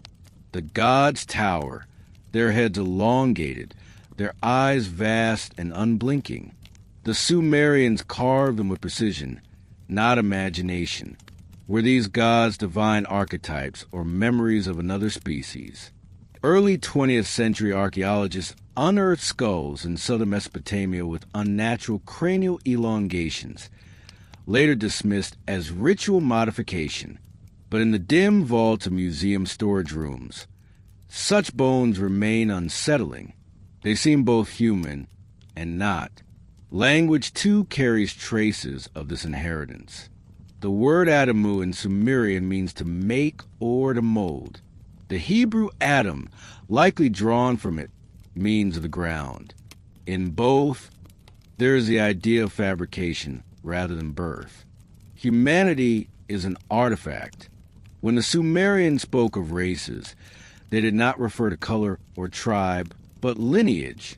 Those who bore more of the divine mixture, and those who bore less. Priests, kings, and temple workers were categorized by proximity to that essence. In time, those distinctions were hardened into class, bloodline, and myth of chosen peoples. But perhaps their origin was not social at all. Perhaps it was biological. In the dim chambers of the Temple of Eridu, where Enki's cult once sang hymns to the god of the deep, the word Abzu was carved repeatedly. It means the abyss, but also the source. To the Sumerians, the Abzu was both a body of water and a metaphysical realm, a deep underworld where life began. Archaeologists often interpret it as a metaphor for groundwater, but in the myths, it is from the Abzu that the gods retrieved the clay to create man. If taken literally, it suggests a place beneath the earth, a laboratory of the gods, a cradle carved in darkness. The myth grows stranger the longer one lingers in it. For in later texts, when humanity multiplies beyond measure, the gods grow restless. They send drought, famine, and disease to quiet the noise. When that fails, they decide to erase their creation entirely. Only one man, Atrahasis, is warned, told to preserve the seed of life, aboard a vessel sealed against the flood. The story is older than Noah by centuries, older than Moses by millennia, and yet it ends the same way, with a covenant, a rainbow, a promise. Except here, the promise feels less like forgiveness and more like resignation. When the waters recede, the gods return. They grant humans shorter lives, fragile bodies, and mind to forget the gift of mortality. They call it a mercy and a restraint. The Sumerians believed memory itself was once longer, deeper, perhaps eternal. The first humans may have remembered their makers. The new ones would not. And so the record was sealed in clay, left for those far in the future, those who might one day rediscover what was lost. We read these stories now through the lens of metaphor, afraid of what might happen if we took them seriously. Yet their precision lingers like a code. Clay, blood, instruction, form, correction, eraser. It feels less like religion and more like recursion. The echo of creation itself repeating across ages. If our myths are memories, then perhaps we too are living translations of something older, speaking in symbols we barely understand. The fire of the gods was not light, but knowledge, and once it touched flesh, it burned forever. So what if creation was never a beginning, but a continuation, one more link in an unending experiment? And if that is true, who or what is still watching the result unfold? The deeper science digs into human body, the more it begins to sound like a continuation of the myths it once dismissed. In the quiet hum of laboratories, under the sterile glow of fluorescent light, strands of DNA unwind like miniature scriptures, each coil a line of text written in a code older than language itself. Geneticists call it the blueprint of life, but in Sumerian terms, it would have been called a covenant, the pact sealed in flesh when clay met blood. And perhaps like the King List, it too records something impossible to explain by time alone. Around 70,000 years ago, the human species passed through what geneticists call a bottleneck, a sudden and severe reduction in population that nearly erased us. Mitochondrial DNA suggests that all living humans share a single maternal ancestor, a woman modern science calls mitochondrial Eve. Similarly, a single male lineage, Y chromosomal atom, appears tens of thousands of years later. It is as though humanity was rebooted twice, its code rewritten, its diversity narrowed by forces unknown. The causes proposed are natural disasters, volcanic winters, or simple chance. But the Sumerians would have recognized it differently. They would have called it cleansing, a divine reset, a flood not of water, but of blood. The Atrahasis tablets describe precisely such an event. The gods, disturbed by human clamor, decide to thin their creation. Pestilence, drought, and famine fail to silence the noise. Finally, the decision is made to erase humanity altogether through deluge. But one man, Atrahasis, is warned by Enki to build a vessel, preserving the seed of life for renewal. The myth, so eerily mirrored in genetic record, suggests not destruction, but reprogramming, an update to the design. Could these population bottlenecks mark deliberate interventions? Moments when the genetic code of our species was adjusted, refined, or merged with something new. Ancient DNA reveals other anomalies.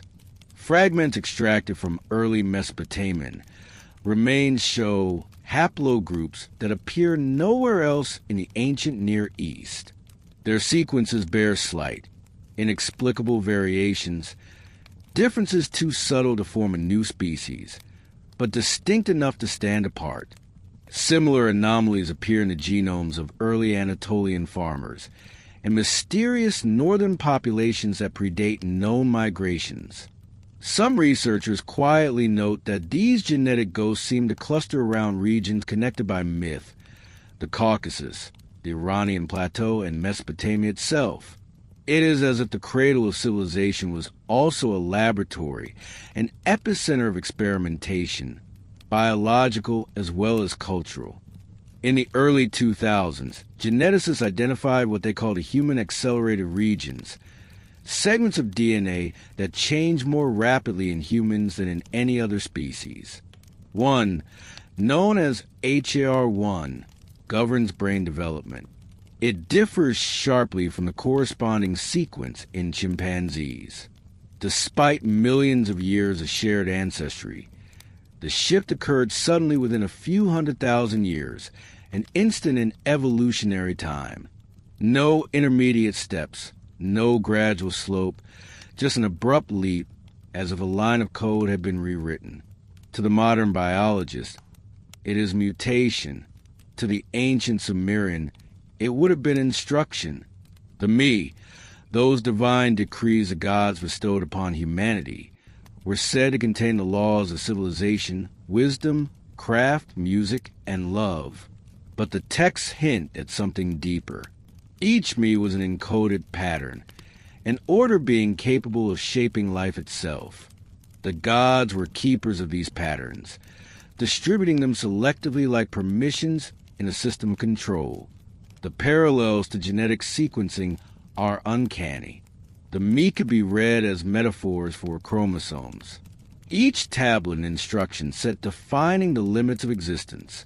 If so, the myth of Enki stealing the me from heaven may conceal a truth about the transfer of knowledge, or perhaps of code, from one species to another.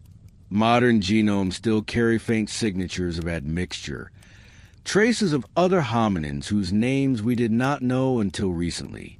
Neanderthals, Denisovans, and something else. A mysterious lineage detected in parts of Africa. Neither human nor Neanderthal.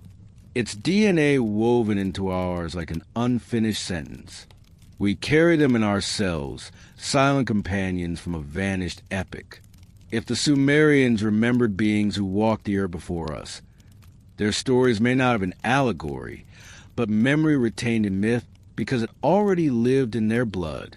The flood that ends the Atrahasis epoch may also conceal a subtler symbolism. In biological terms, a flood can mean a surge of new genetic material sweeping through a population, washing away the old. After each extinction or near extinction, life begins again, altered. What the Sumerians called divine intervention, science calls selective pressure. Yet both describe the same mechanism: the resetting of the pattern, the pruning of the lineage, the preservation of the chosen seed.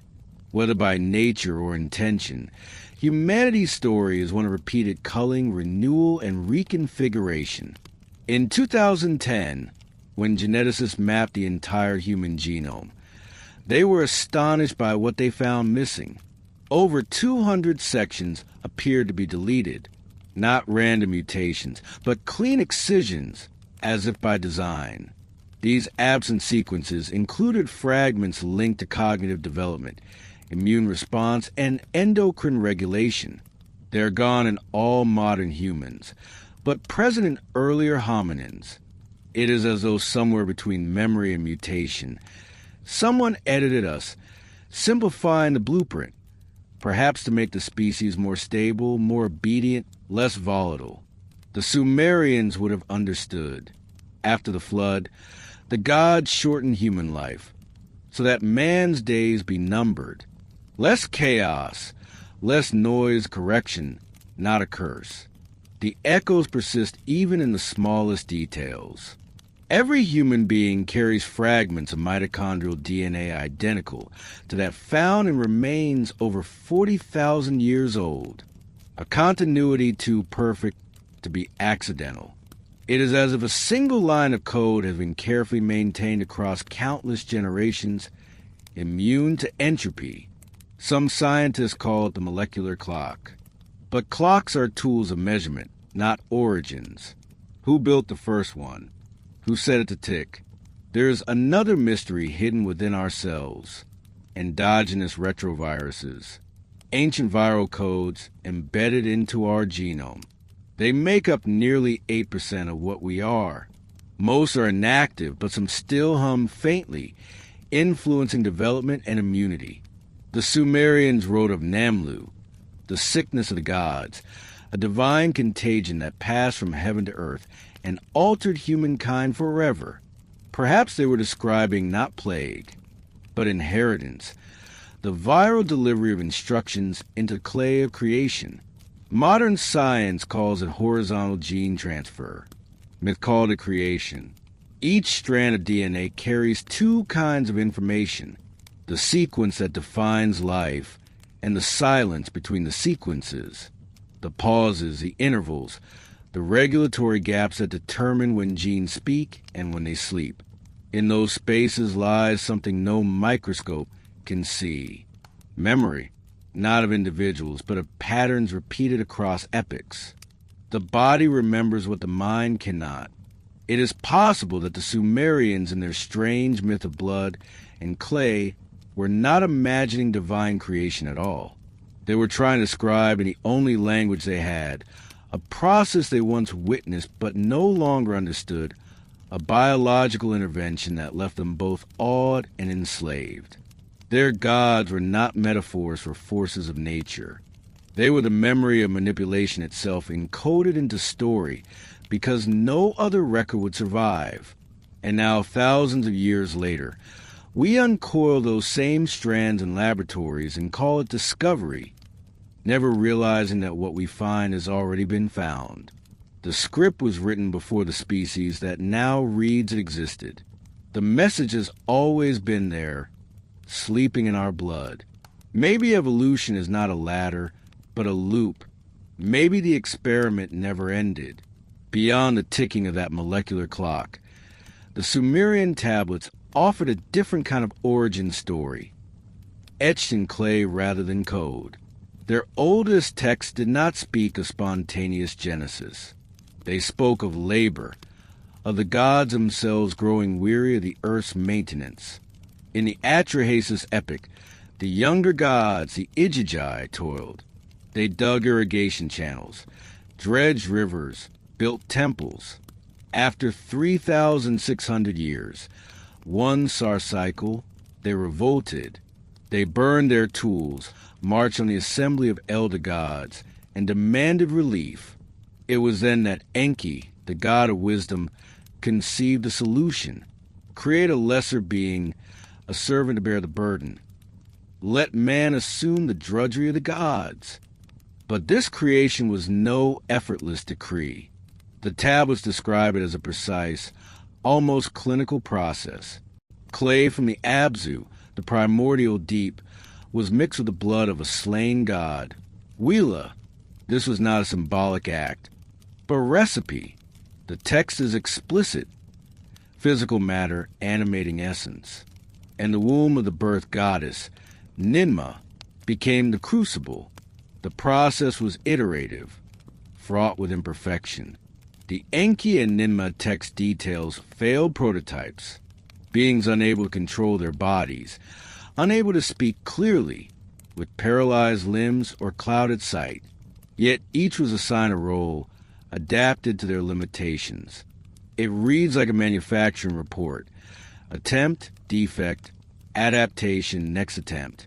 Eventually, a stable form emerged.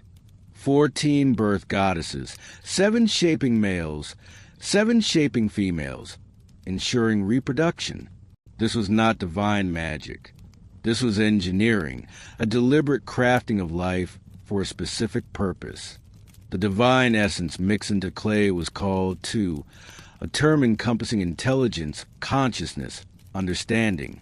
It suggests that what separated humanity from inert matter was not merely breath, but a spark of sophisticated awareness, carefully embedded. The Sumerians were not describing instantaneous perfection, as many other myths do. They were detailing a methodical process of trial, error, and refinement, hallmarks of an experiment, not a miracle. Other cultures tell of gods speaking worlds into being. The Hebrew Genesis describes God creating humans complete and functional on the 6th day. The Greek Prometheus molds humans from earth, but without the account of failure and adjustment. Egyptian myths depict Khnum forming humans perfectly on a potter's wheel. Only the Sumerian accounts include the struggle, the modification, the repeated attempts until design was perfected. Why this unusual honesty about imperfection, if it was mere poetic invention? Perhaps these weren't myths in our modern sense. Perhaps they were the only available vocabulary for something observed, for knowledge inherited across generations. How would preliterate culture describe selective breeding, or even genetic modification, without recourse to gods and clay? They would translate process into personification, action into divine will. The gods mix clay with divine essence becomes the only way to express. Elements were combined to create new forms. There was a process involving failure, and refinement becomes. The gods made mistakes and corrected them. The Anunnaki, the figures who carried out this creation, were portrayed not as distant abstract forces, but as active participants with specific roles. Enki, the wise designer. Ninmah, the biological vessel. These weren't vague cosmic deities.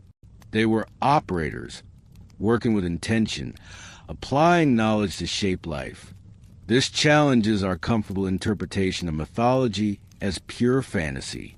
It raises a possibility that the Sumerians were documenting, in the only language they had, a history that defied simple explanation.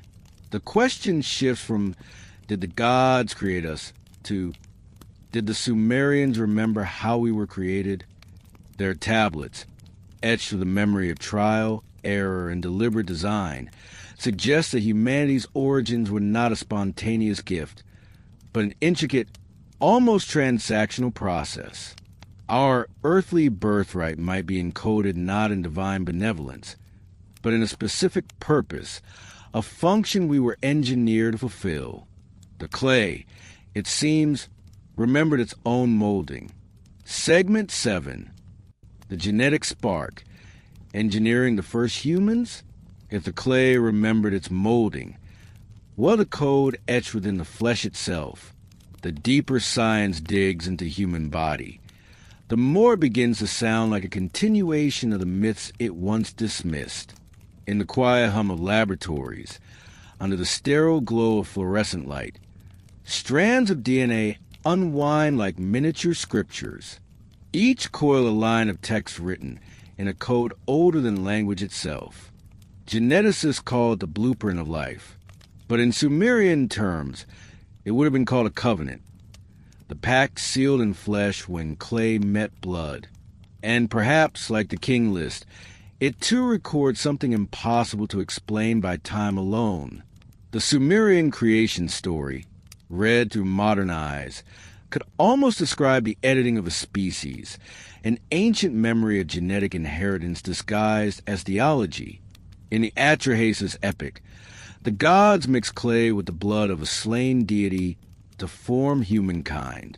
The text even describes the process as if it were a ritual of fabrication. Clay molded in the womb of the goddess, stirred with the flesh of the divine, producing beings capable of work and thought. The act is not metaphorical. It is anatomical. There is a precision to the language that makes one uneasy. The Sumerians, it seems, did not imagine their creation. They remembered it. Across the world, other civilizations echo this strange synthesis of matter and spirit. In Egypt, Khnum forms man on a potter's wheel from Nile mud. In Genesis, Yahweh shapes Adam from the dust of the ground.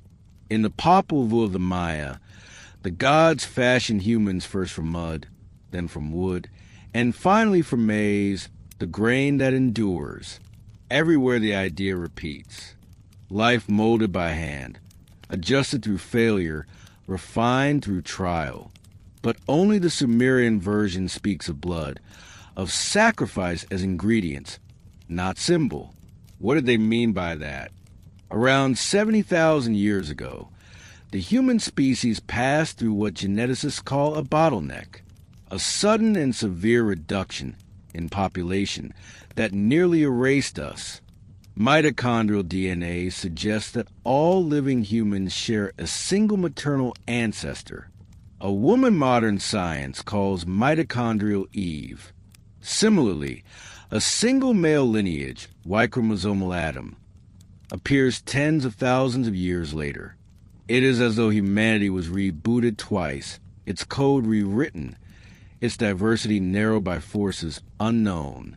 The causes proposed are natural disasters, volcanic winters, or simple chance. But the Sumerians would have recognized it differently. They would have called it a cleansing, a divine reset, a flood, not of water, but of blood. The Atrahasis tablets describe precisely such an event. The gods, disturbed by human clamor, decide to thin their creation. Pestilence, drought, and famine fail to silence the noise. Finally, the decision is made to erase humanity altogether through deluge. But one man, Atrahasis, is warned by Enki to build a vessel, preserving the seed of life for renewal. The myth, so eerily mirrored in genetic record, suggests not destruction, but reprogramming, an update to the design. Could these population bottlenecks mark deliberate interventions? Moments when the genetic code of our species was adjusted, refined, or merged with something new. Ancient DNA reveals other anomalies. Fragments extracted from early Mesopotamian remains show haplogroups that appear nowhere else in the ancient Near East. Their sequences bear slight, inexplicable variations, differences too subtle to form a new species, but distinct enough to stand apart. Similar anomalies appear in the genomes of early Anatolian farmers and mysterious northern populations that predate known migrations. Some researchers quietly note that these genetic ghosts seem to cluster around regions connected by myth, the Caucasus, the Iranian plateau, and Mesopotamia itself. It is as if the cradle of civilization was also a laboratory, an epicenter of experimentation, biological as well as cultural. In the early 2000s, geneticists identified what they call the human accelerated regions, segments of DNA that change more rapidly in humans than in any other species. One, known as HAR1, governs brain development. It differs sharply from the corresponding sequence in chimpanzees. Despite millions of years of shared ancestry, the shift occurred suddenly, within a few 100,000 years, an instant in evolutionary time. No intermediate steps, no gradual slope, just an abrupt leap as if a line of code had been rewritten. To the modern biologist, it is mutation. To the ancient Sumerian, it would have been instruction. The me, those divine decrees the gods bestowed upon humanity, were said to contain the laws of civilization, wisdom, craft, music, and love. But the texts hint at something deeper. Each me was an encoded pattern, an order being capable of shaping life itself. The gods were keepers of these patterns, distributing them selectively, like permissions in a system of control. The parallels to genetic sequencing are uncanny. The meat could be read as metaphors for chromosomes. Each tablet and instruction set defining the limits of existence. If so, the myth of Enki stealing the meat from heaven may conceal a truth about the transfer of knowledge, or perhaps a code, from one species to another. Modern genomes still carry faint signatures of admixture, traces of other hominins whose names we did not know until recently. Neanderthals, Denisovans, and something else, a mysterious lineage detected in parts of Africa, neither human nor Neanderthal. Its DNA woven into ours like an unfinished sentence. We carry them in ourselves, silent companions from a vanished epoch. If the Sumerians remembered beings who walked the earth before us, their stories may not have been allegory, but memory retained in myth because it already lived in their blood. The flood that ends the Atrahasis epoch may also conceal a subtler symbolism. In biological terms, a flood can mean a surge of new genetic material sweeping through a population, washing away the old. After each extinction or near extinction, life begins again, altered. What the Sumerians call divine intervention, science calls selective pressure. Yet both describe the same mechanism: the resetting of the pattern, the pruning of the lineage, the preservation of the chosen seed. Whether by nature or intention, humanity's story is one of repeated culling, renewal, and reconfiguration. In 2010, when geneticists mapped the entire human genome, they were astonished by what they found missing. Over 200 sections appeared to be deleted. Not random mutations, but clean excisions as if by design. These absent sequences included fragments linked to cognitive development, immune response, and endocrine regulation. They are gone in all modern humans, but present in earlier hominins. It is as though somewhere between memory and mutation, someone edited us, simplifying the blueprint, perhaps to make the species more stable, more obedient, less volatile. The Sumerians would have understood. After the flood, the gods shortened human life, so that man's days be numbered. Less chaos, less noise, a correction, not a curse. The echoes persist even in the smallest details. Every human being carries fragments of mitochondrial DNA identical to that found and remains over 40,000 years old. A continuity too perfect to be accidental. It is as if a single line of code has been carefully maintained across countless generations, immune to entropy. Some scientists call it the molecular clock. But clocks are tools of measurement, not origins. Who built the first one? Who set it to tick? There is another mystery hidden within ourselves: endogenous retroviruses, ancient viral codes embedded into our genome. They make up nearly 8% of what we are. Most are inactive, but some still hum faintly, influencing development and immunity. The Sumerians wrote of Namlu, the sickness of the gods, a divine contagion that passed from heaven to earth and altered humankind forever. Perhaps they were describing not plague, but inheritance, the viral delivery of instructions into the clay of creation. Modern science calls it horizontal gene transfer. Myth called it creation. Each strand of DNA carries two kinds of information: the sequence that defines life and the silence between the sequences, the pauses, the intervals, the regulatory gaps that determine when genes speak and when they sleep.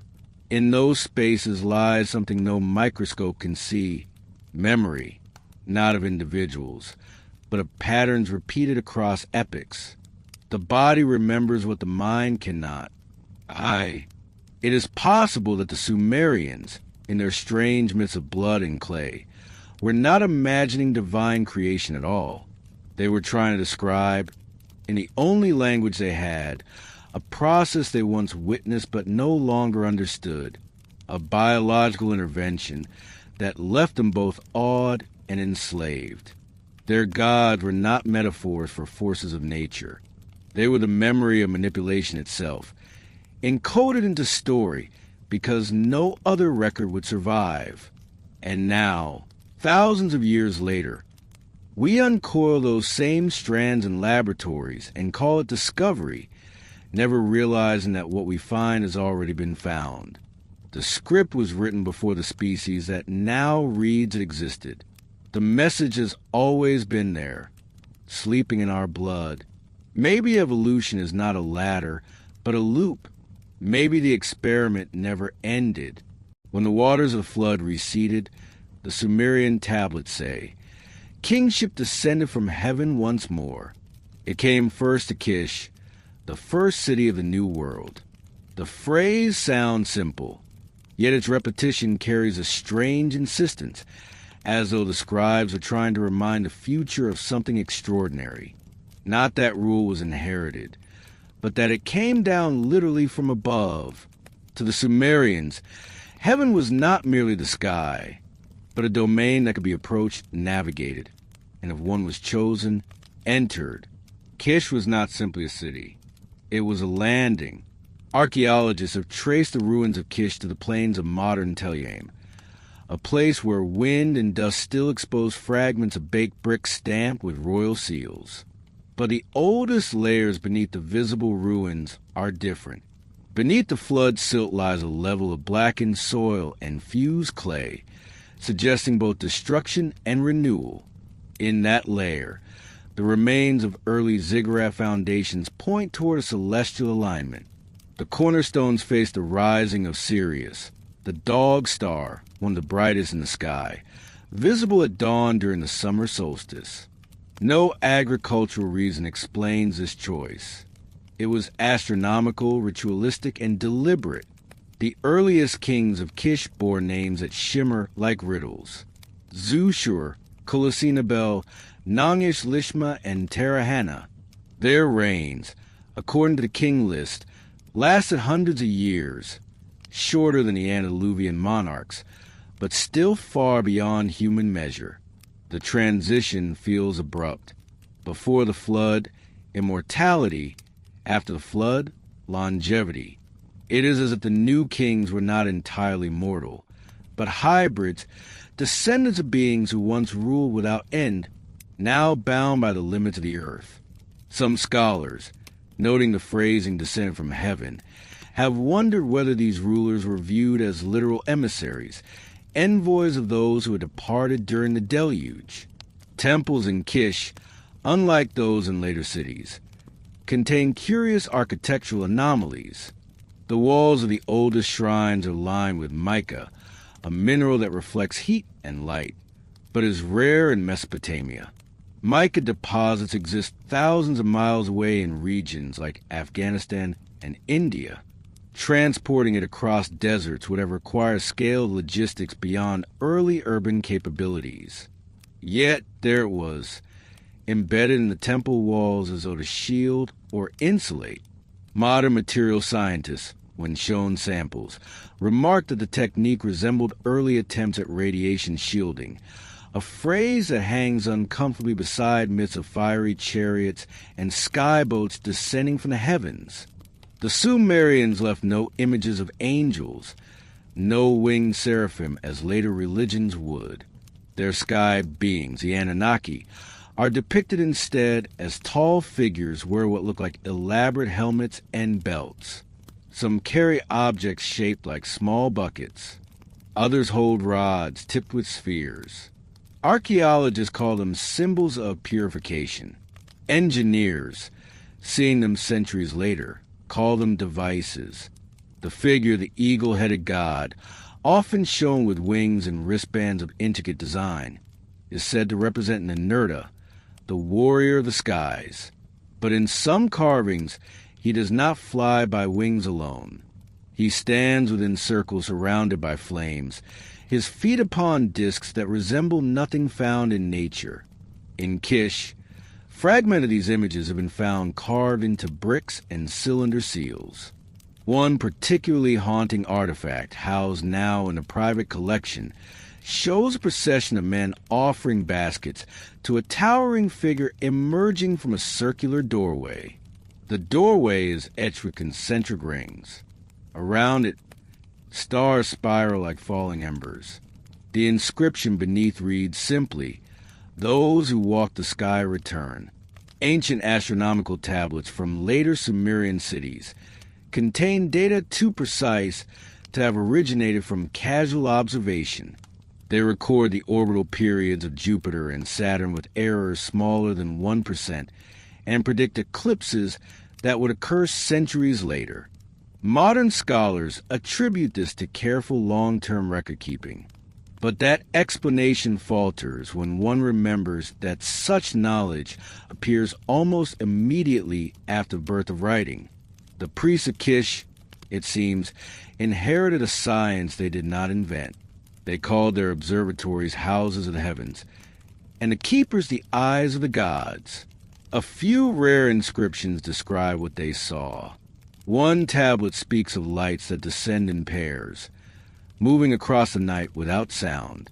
Another tells of a wheel of fire that came from the great waters and rested above the city. These are dismissed as celestial metaphors, comets, meteors, the play of imagination. Yet the language they use, precision of number, sequence of movement, feels observational, not poetic. The Sumerians were meticulous record keepers. They distinguished myth from measurement. When they described something, they meant it. There's a story little known outside the academic margins that the kings of Kish possess an object known as the Tablet of Destinies. In myth, this artifact granted control over the fates of men and gods alike, containing within it the laws of heaven's order. Whoever held it could command the elements, direct the winds, and speak with the authority of the stars. It is said that Enlil once seized it from his brother, only to lose it again when it was stolen by being described as half man, half bird. The story reads like cosmic politics, but perhaps it hides something simpler. The idea that knowledge of the heavens, astronomy, energy, or physics was once concentrated in an object, a record of the lost science of the Skywalkers. In 1950, aerial surveys over southern Iraq revealed faint geometric patterns in the desert, visible only from high altitude, lines radiating from ancient mound sites, forming circles several kilometers wide. Most were dismissed as irrigation remains or caravan routes, yet their symmetry defied random explanation. Some align with solstice points, others mirror constellations. One set stretching outward from the site of Kish matches the pattern of Orion's belt, an arrangement that appears in sacred architecture across cultures in Giza, in Teotihuacan, and Angkor. It is as if an ancient hand drew the same map on every continent, tracing the memory of the same stars. The myth of Edna, the man who ascended to heaven, originates from Kish. The tablets tell how he sought the plan of birth to restore fertility to the land. He prays to Shamash, the sun god, and an eagle appears, offering to carry him aloft. Together they rise higher and higher until the earth becomes like a mountain and the sea like a garden. The description reads eerily like an aerial view. Edna grows fearful. The eagle calms him.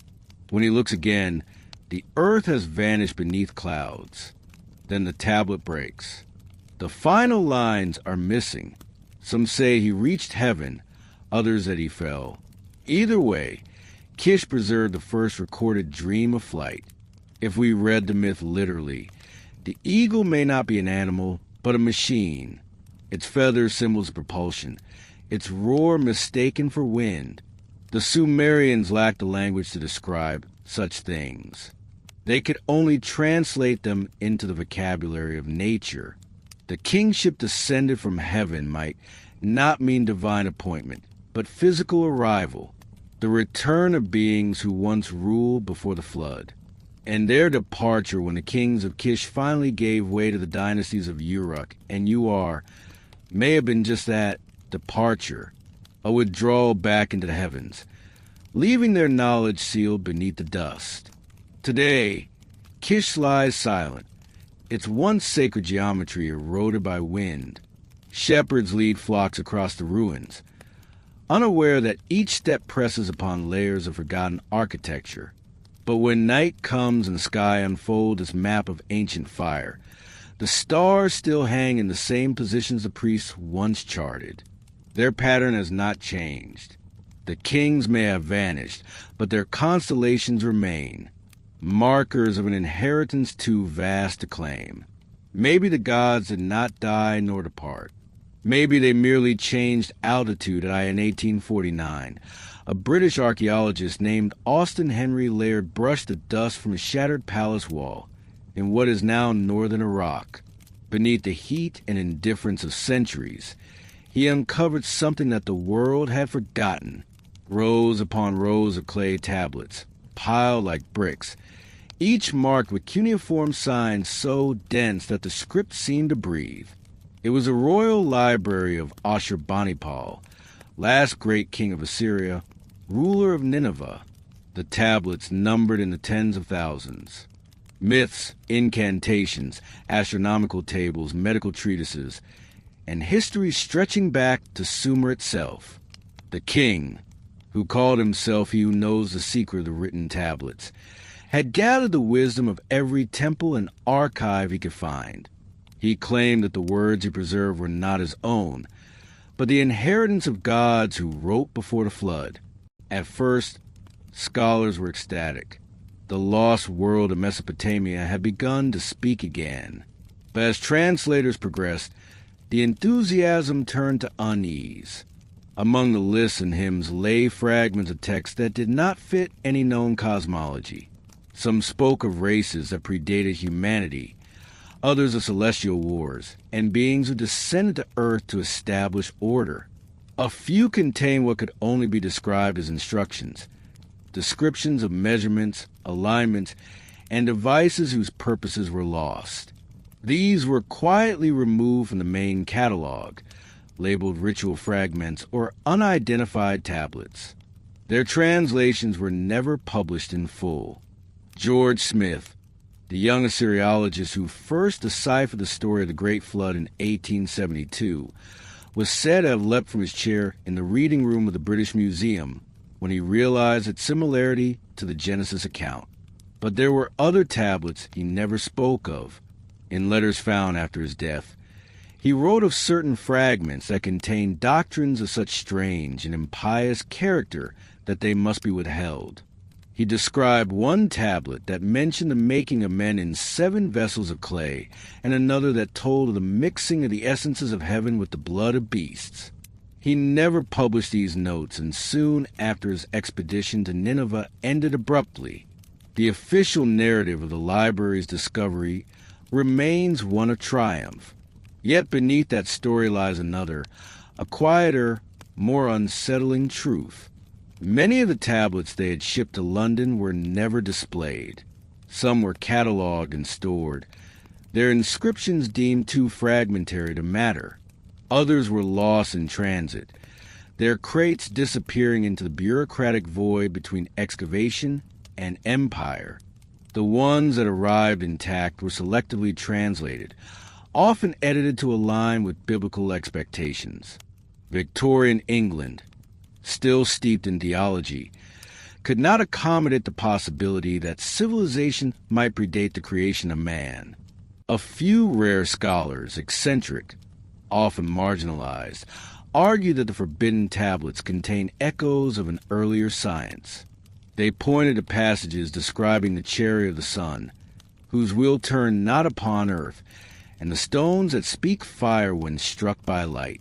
Such lines dismissed as metaphor carry an uncanny resonance when read beside modern technology. The tablets spoke too of beings who came from the upper sea and taught the law of numbers. The phrase upper sea puzzled translators.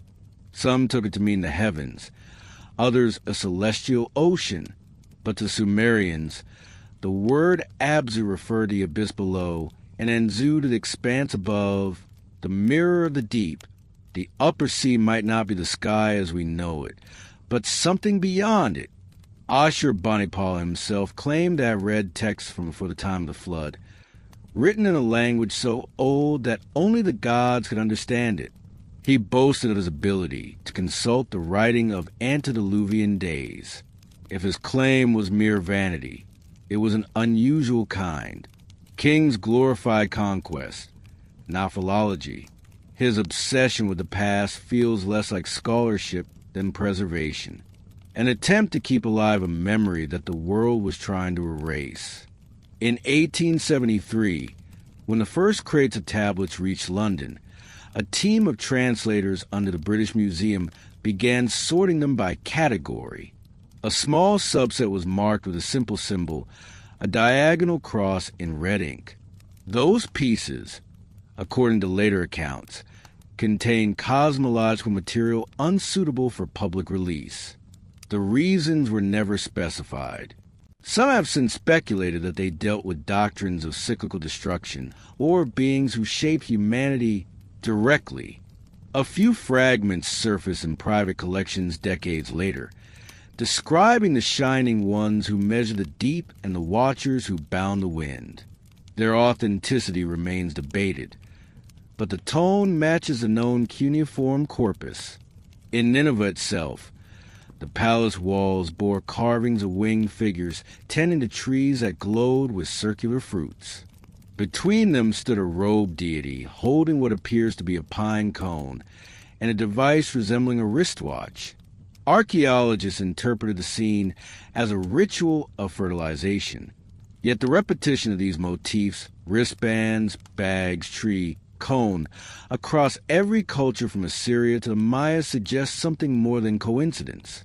It is as though the same story was being retold in the language of symbols, the transmission of life, knowledge, and control from beings who once walked among men. One of the most disturbing discoveries in the library of Nineveh was a text later titled the Book of the Giants. It tells of beings created by the mingling of divine and human essences, giants who became violent, who devoured the flesh of the earth.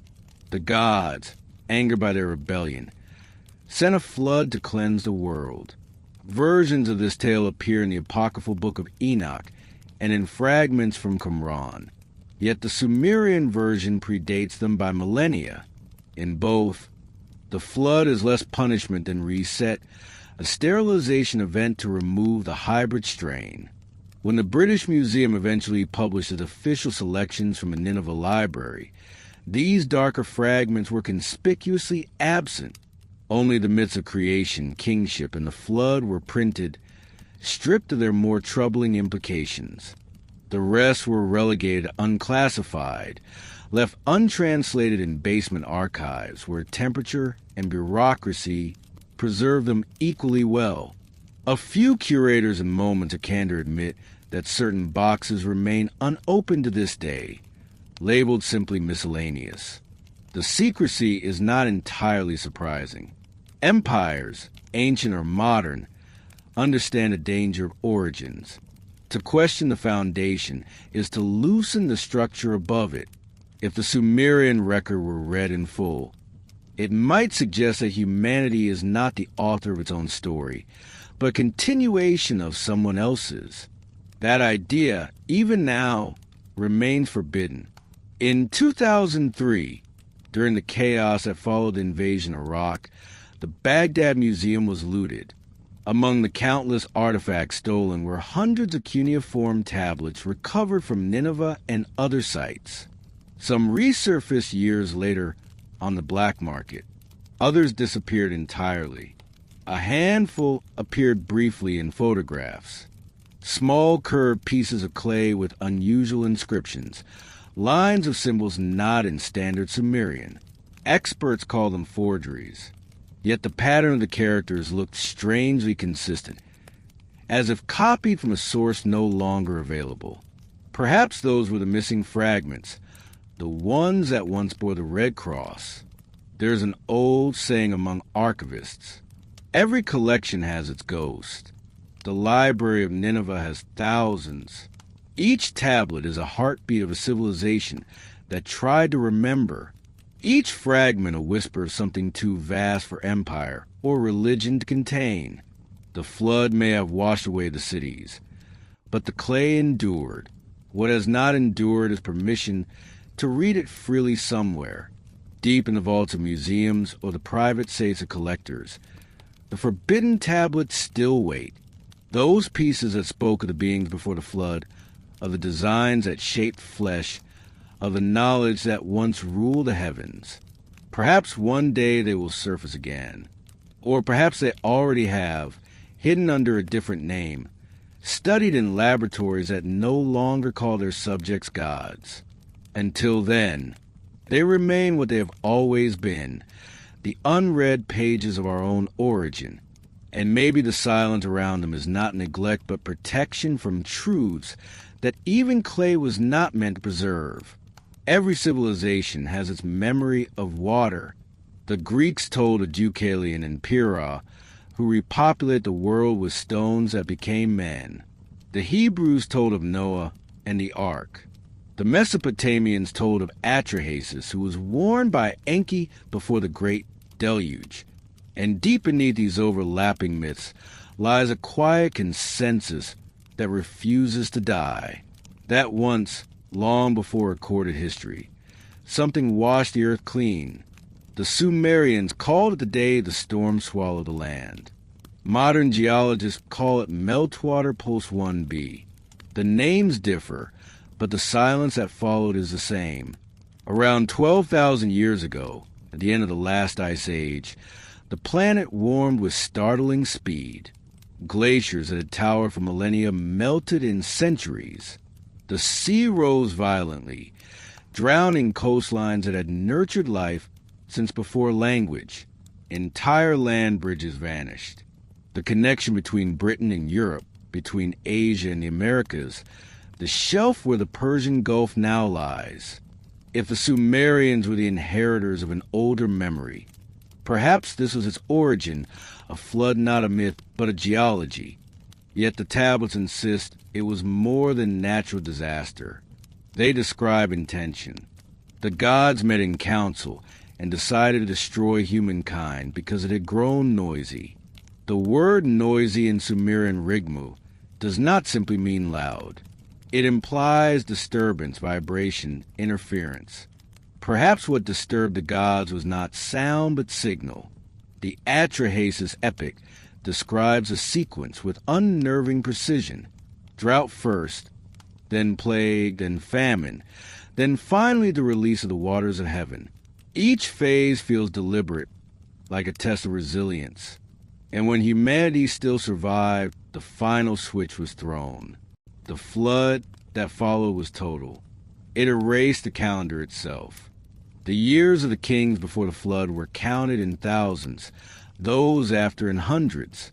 Longevity shortened, memory dimmed, and language fractured. In myth, it was punishment. In another reading, it was recalibration. Archaeological evidence shows that the oldest cities of Sumer, Eridu, Uar, Shuruppak, are built atop deep layers of clay silt. Beneath those layers lie older settlements erased by water.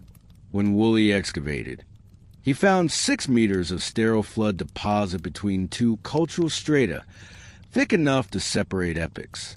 To him, it proved the historicity of the biblical flood. But later surveys complicated the story. Each city's flood layer differed in depth and timing. The deluge was not global, but regional. Still, the coincidence remained uncanny. A wave of destruction sweeping the cradle of civilization, erasing one world and inaugurating another. Yet, what if the physical flood was only part of the event? Every culture describes the same pattern, not just drowning, but forgetting, knowledge lost, tools abandoned, calendars reset. Civilization does not simply fall, it reboots. In the Sumerian Eridu Genesis, after the flood, the gods grant humanity shorter days, quicker hearts. The phrase could mean shorter lives or faster thought, compressed generations, acceleration, evolution by catastrophe. Some researchers have proposed that the flood marks not only a climatic break, but a genetic one. Around the same period, DNA records show a mysterious reduction in genetic diversity, a bottleneck in which most human lineages disappeared. It coincides with the Younger Dryas cold event, when a comet or massive outburst of meltwater may have plunged the world into chaos. But the myths never speak of ice or asteroids. They speak of decision.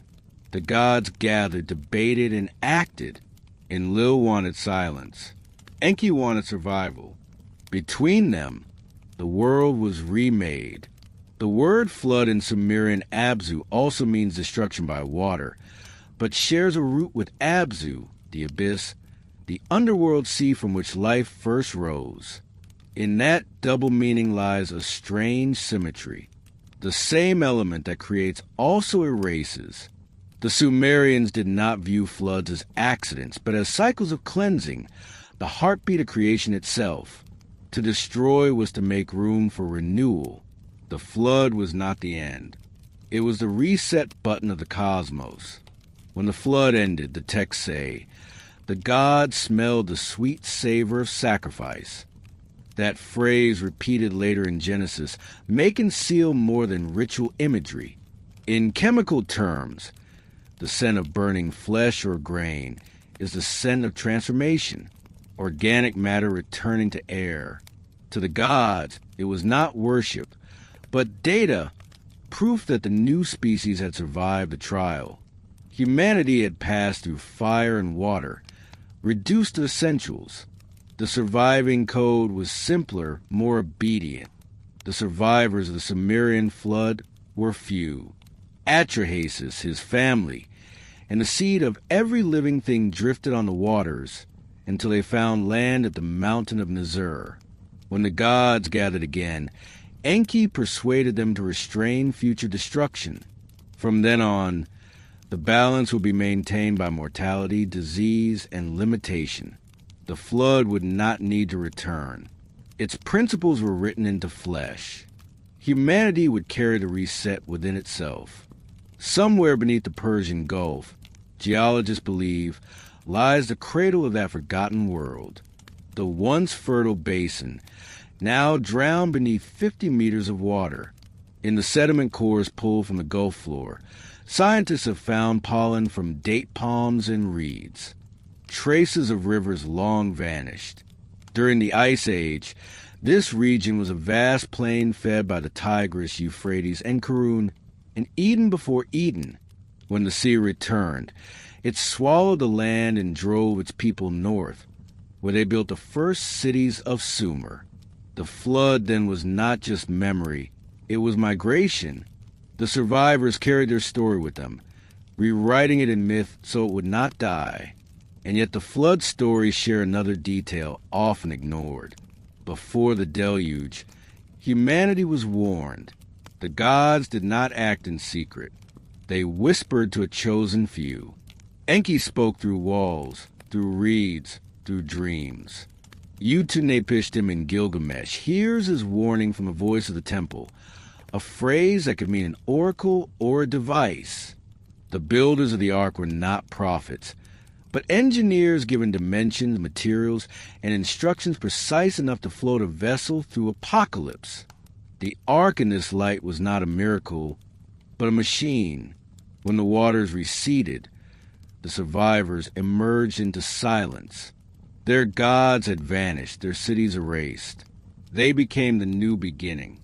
In time, their children built shrines to the ones who had saved them, not realizing that those same beings had also destroyed the world before.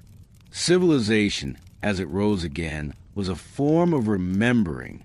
Each brick laid in Ur or Kish was an act of defiance against forgetting, a reconstruction of what had been lost. Modern science sees the flood as geology. Religion sees it as morality.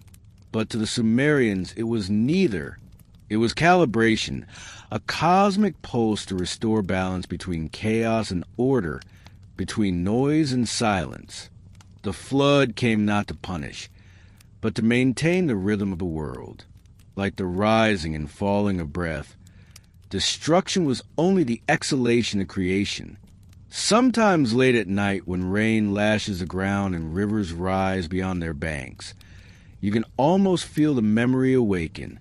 The same water that once erased worlds still runs through our veins. Every drop has been here before, circling endlessly through time. The flood was not an event. It was a reminder. And perhaps when the balance tips again, it will come once more. Not from heaven, but from our own hands. Long after the floodwaters withdrew and the plains of Sumer dried to dust, something curious happened. Humanity began to rebuild, but not with the wild inventiveness of survivors grasping for life. Instead, they built as if they remembered, methodically, geometrically, following patterns too precise for improvisation. The temples rose not like experiments, but like recollections. The blueprints had survived even if their makers had not.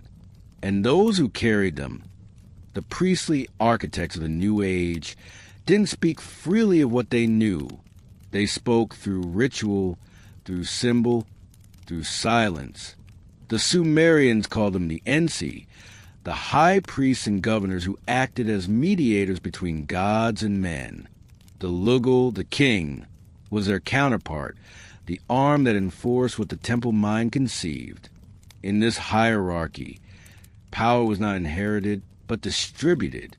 The divine law flowed downward through layers of secrecy, encoded in rites and texts only a few could read. Writing itself, though revolutionary, was never meant for the masses. It began as a sacred technology confined to temples, controlled by scribes sworn to discretion. The clay tablets that we now treat as relics of civilization were in their time instruments of containment. They kept knowledge from spreading too quickly, ensuring that only those sanctioned could shape reality with words. Archaeologists often celebrate the invention of writing as humanity's great awakening, but one could also read it as the moment when memory was centralized, when knowledge stopped belonging to everyone who could speak and began belonging to those who could record. Oral cultures share, written cultures guard. The first archives were not libraries, but fortresses. The first scribes were not poets, but gatekeepers. In the temple of Inanna at Uruk, the earliest known administrative tablets record not prayers or myths, but grain rations and labor lists. Each entry is a fragment of control, proof that order had become sacred. The gods no longer needed to descend from the sky to govern humanity. The Ensi did in their stead, armed with symbols and seals. Their power lay in their ability to define reality through writing. To name a thing was to possess it. The divine voice had been replaced by bureaucracy. Yet beneath this new order lingered a trace of something older, the memory of those who had once ruled without words. The myths described the me, the divine decrees that governed everything from justice to weaving, from kingship to love. Each me was said to be a cosmic formula stored in the temple of Enki. When Inanna, goddess of Uruk, stole them, she brought civilization to her city. But her theft had consequences. The gods' anger demanded balance.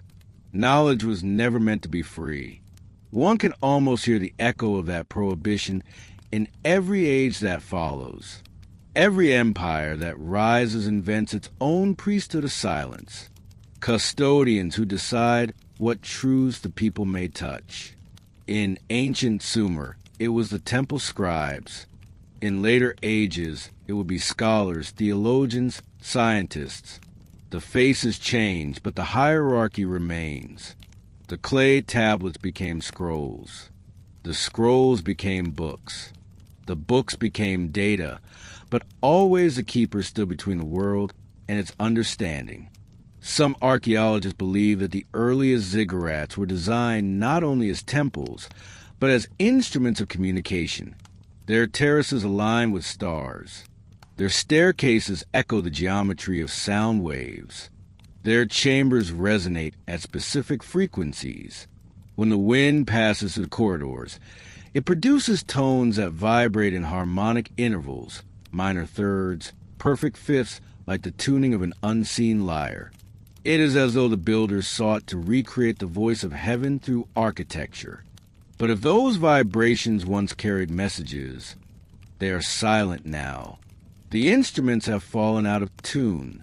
A few rare inscriptions suggest that the Ensi maintained something more than ritual. They kept what the texts call Nam Shub, the binding words. These were formulas of sound and rhythm capable of shaping perception itself. To recite them correctly was to open a channel between worlds. To mispronounce them was to invite disaster. Only those initiated through years of training could hear the tones without madness. Whether this refers to esoteric meditation or to remnants of a lost acoustic science, no one can say. Yet the parallel with modern concepts of resonance and frequency is haunting.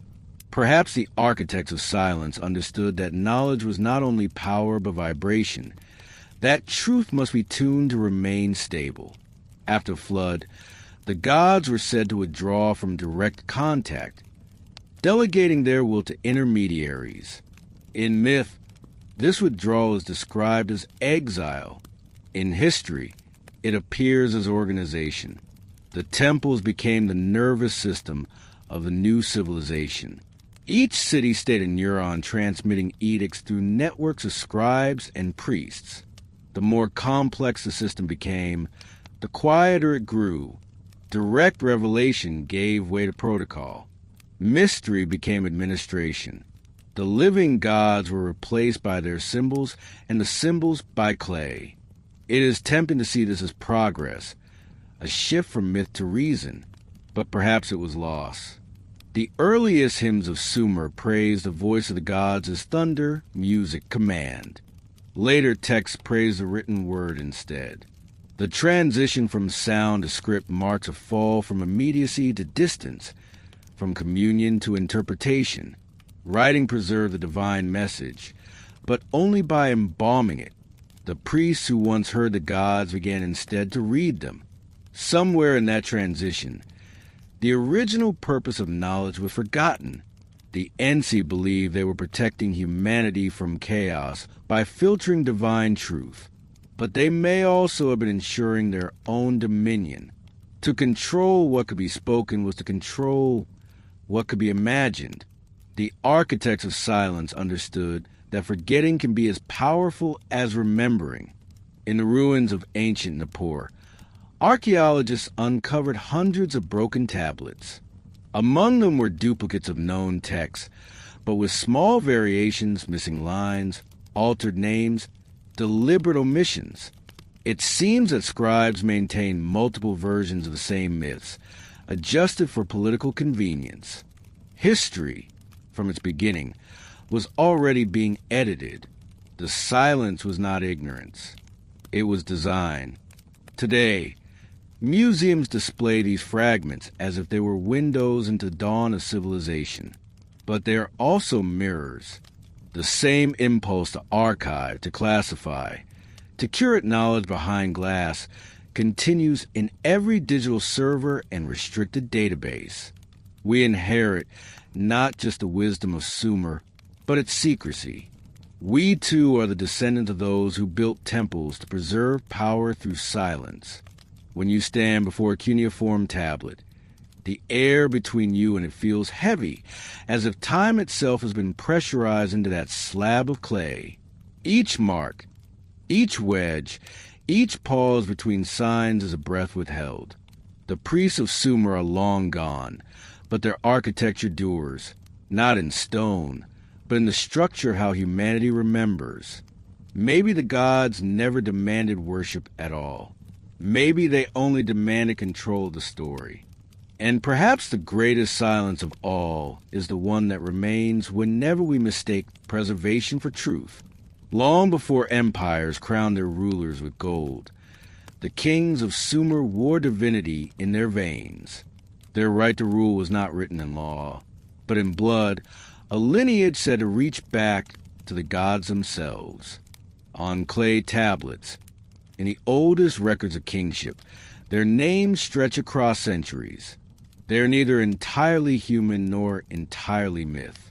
The Sumerian king list treats them as historical, yet their reigns defy human measure. Alulum of Eridu, 28,000 years. Alaga of Bad Tibera, 36,000. The numbers are absurd yet persistent, as if the scribes were trying to quantify something more than time. Perhaps they were measuring purity, the concentration of a divine inheritance that faded generation by generation. After the flood, that inheritance thinned. The gods no longer walked openly among men. The kings still called themselves their descendants, but their lifespan shrank, their temples multiplied, and their authority required constant reinforcement through ritual. The divine blood diluted, and with it the certainty of power. The tablets speak of dynasties founded by those born of the Shining Ones, beings described as radiant, tall, and unaging. Their offspring, half-mortal, carried traces of the light, but could no longer sustain it. The flood had not erased the divine. It had buried it in flesh. In early Sumerian art, kings are shown standing between two worlds. Their posture is not one of humility, but of mediation, one hand raised toward the heavens, the other gripping the rod and ring, the insignia of measure and law. These were not merely symbols of authority. The rod represented the divine standard, the length by which creation was ordered, the ring, the eternal cycle binding heaven and earth. Together, they proclaimed the king's role as the calibrator of reality. He was not chosen by the people. He was an instrument of the cosmic order. His bloodline, therefore, had to remain pure, not in the sense of race, but of resonance. Only those whose essence still vibrated with the divine frequency could carry the burden of kingship. In the temple hymns of Nippur, the gods are described as those who seed the kings. The phrase suggests more than poetic metaphor. It implies transmission, a genetic bequeath. Many ancient cultures echoed this idea. The Egyptian pharaohs were sons of Ra. The Chinese emperors, the sons of heaven. In the Indus Valley, inscriptions mention rulers as bearers of the spark. Across continents, the pattern repeats. Kingship framed as inheritance from beings not entirely human. The consistency hints not at coincidence, but at memory, a shared recollection of origin. Modern scholars, wary of divinity, have reinterpreted this as political theology, miscrafted to legitimize authority. Yet even in that reading, something remains unexplained. Why would early humanity, struggling to survive, invent such a complex cosmology of bloodlines? Why speak of transmission through seed and essence, if not to preserve a truth that once seemed self-evident? The Sumerians were not naive. They understood hierarchy, mortality, decay. Their obsession with genealogies was not superstition. It was strategy. To preserve divine heritage was to maintain stability, to ensure that the resonance between heaven and earth did not collapse entirely. The oldest dynastic inscriptions reveal subtle divisions between the royal lines. The kings of Kish claimed descent from the gods of the sky, those of Uruk from the gods of wisdom and water.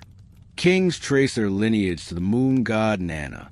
Each city guarded its divine ancestry as jealously as territory. Intermarriage between dynasties was rare, but when it occurred, it was celebrated as cosmic reconciliation, a merging of celestial bloodlines. The sacred marriage ritual, in which the king united with a high priestess embodying Inanna, symbolized this fusion of mortal and divine. The rite was more than theater. It was biological politics, a reenactment of the ancient covenant that had once bound gods and men. The belief in divine blood did not fade with time. It evolved.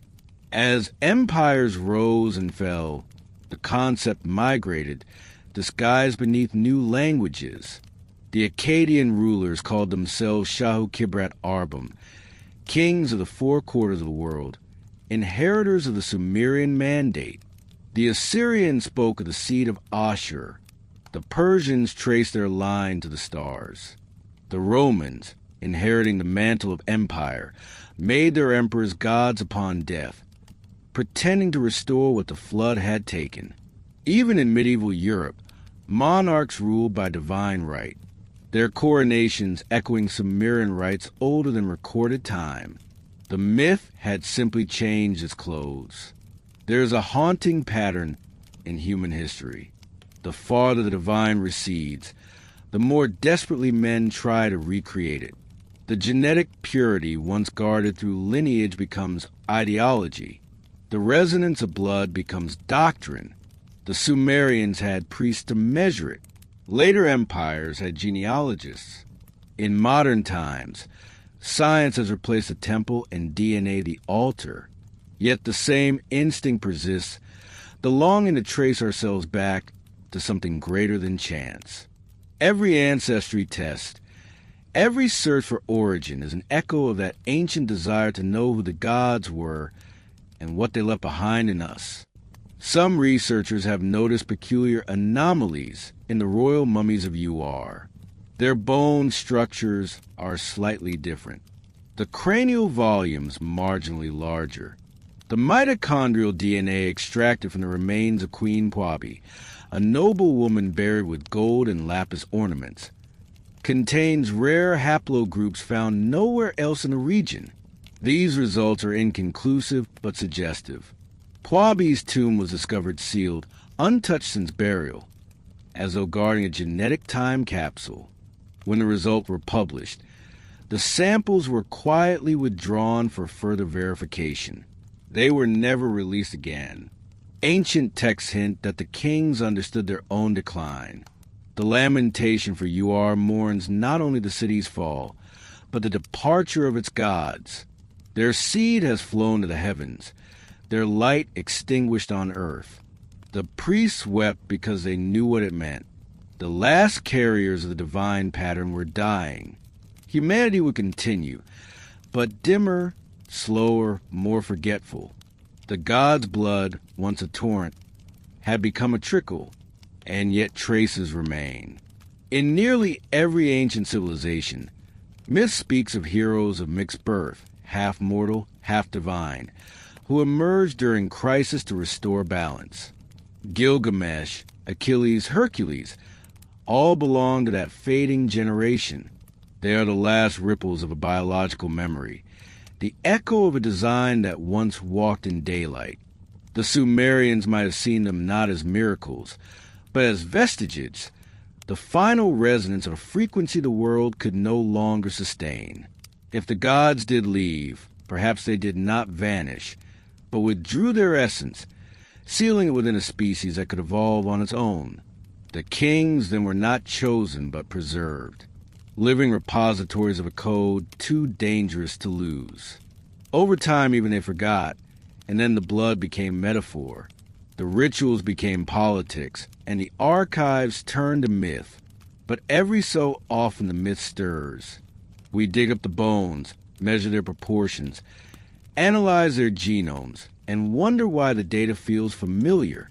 The kings of Sumer built their ziggurats not merely as temples, but as monuments to memory. Each tier, each brick, each stairway was a plea to the heavens. Remember us. Remember that we once carried your light. Their prayers baked into clay outlasted their bones.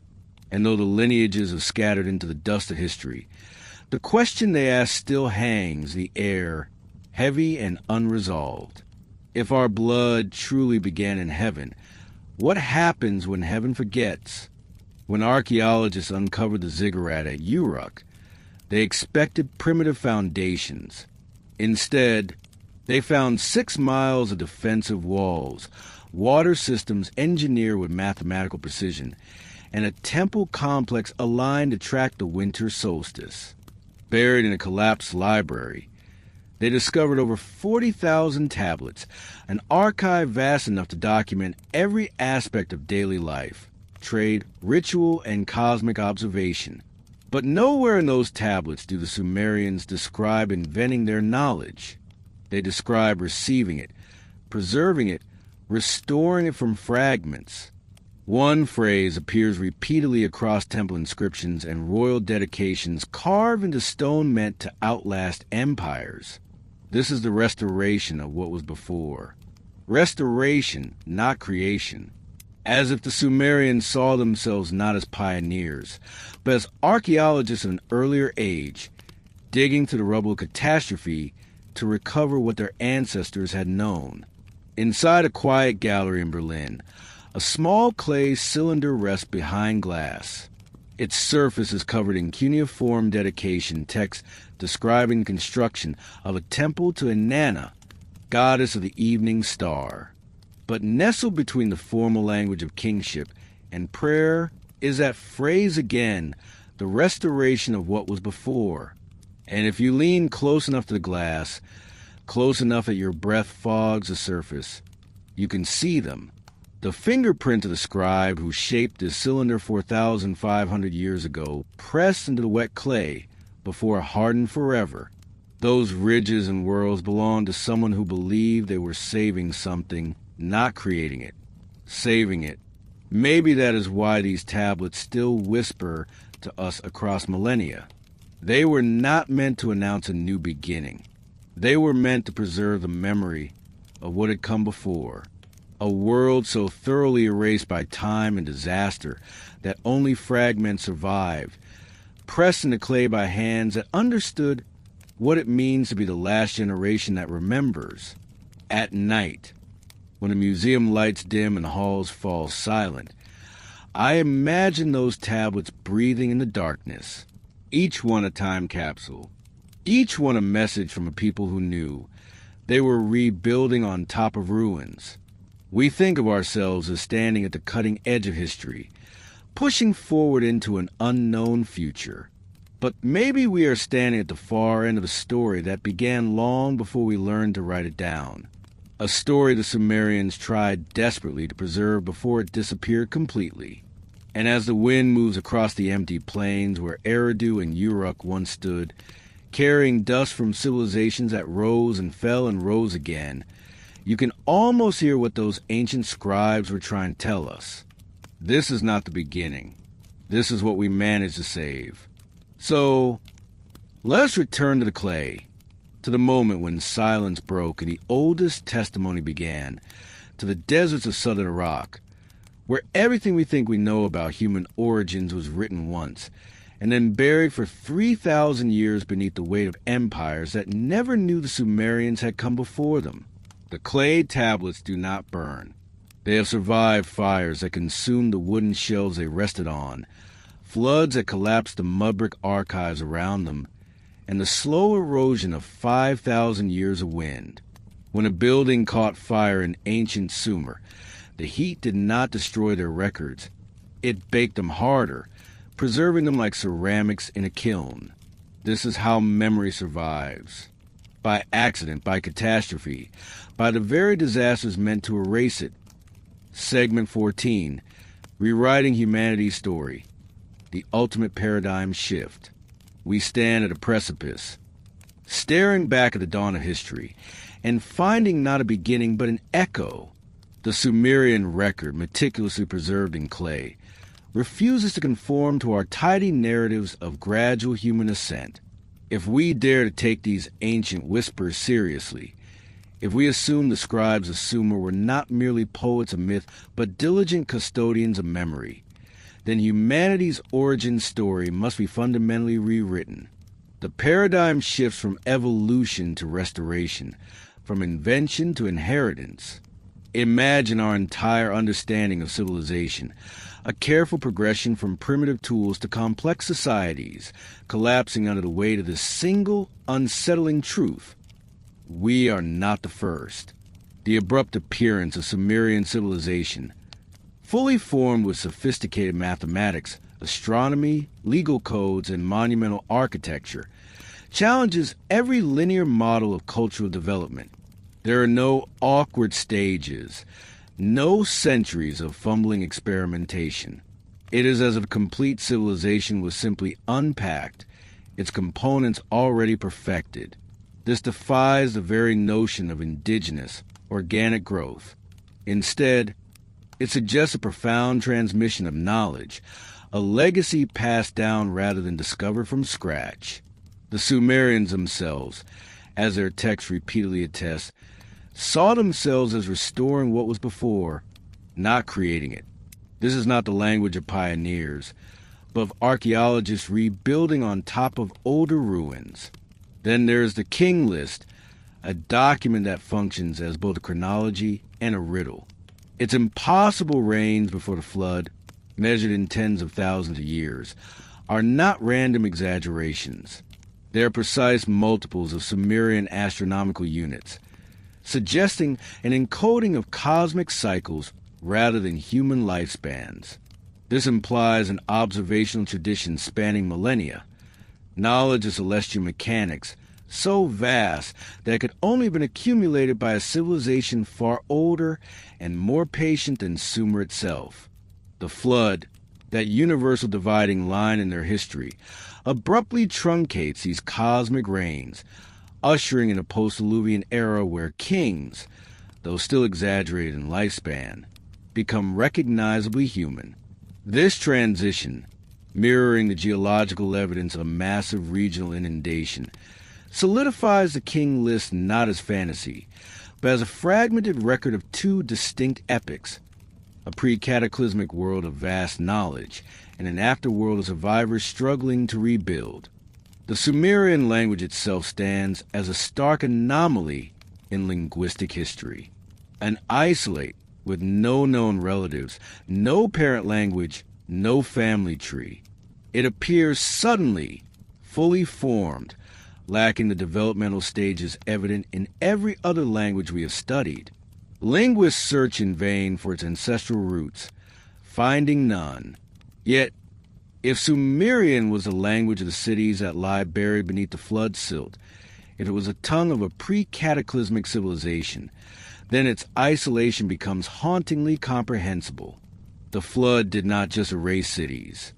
It erased an entire linguistic context, leaving Sumerian as a lone, fossilized remnant of a vanished speech community. It is a linguistic time capsule, preserving the echoes of a world that was drowned. And what are their creation myths? They do not speak of instantaneous divine perfection. Instead, they recount a procedural genesis, trial and error, failed prototypes, incremental adjustments, clay mixed with divine essence, multiple attempts to fashion functional humans, each defect leading to refinement.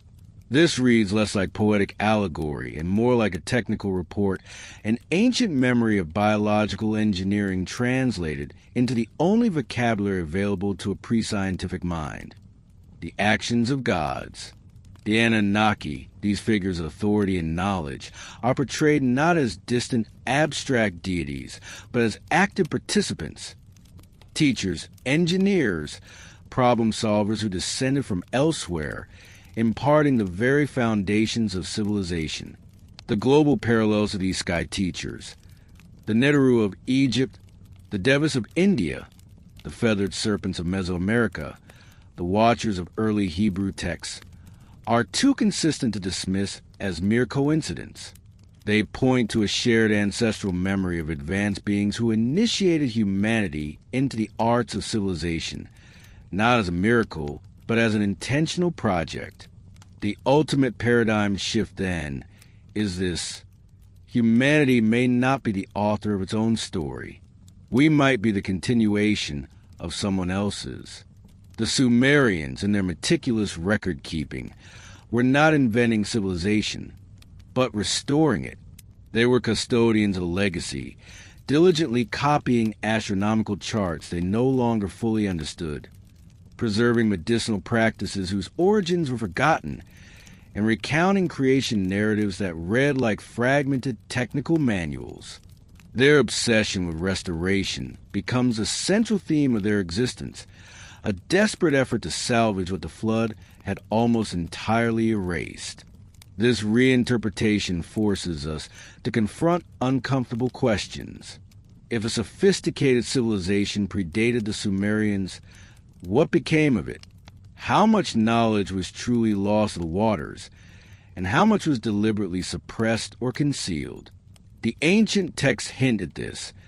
Speaking of forbidden tablets, censored knowledge, and the deliberate fragmentation of human understanding, the control of narrative, it seems, is as old as civilization itself, a function of the record keepers, both ancient and modern, who decide what true humanity is ready to face. The fingerprints on the clay tablets, the almost imperceptible pressure of a thumb from 5,000 years ago, transcend mere archaeological detail. They are a direct physical link, a pulse from a time before our current history began.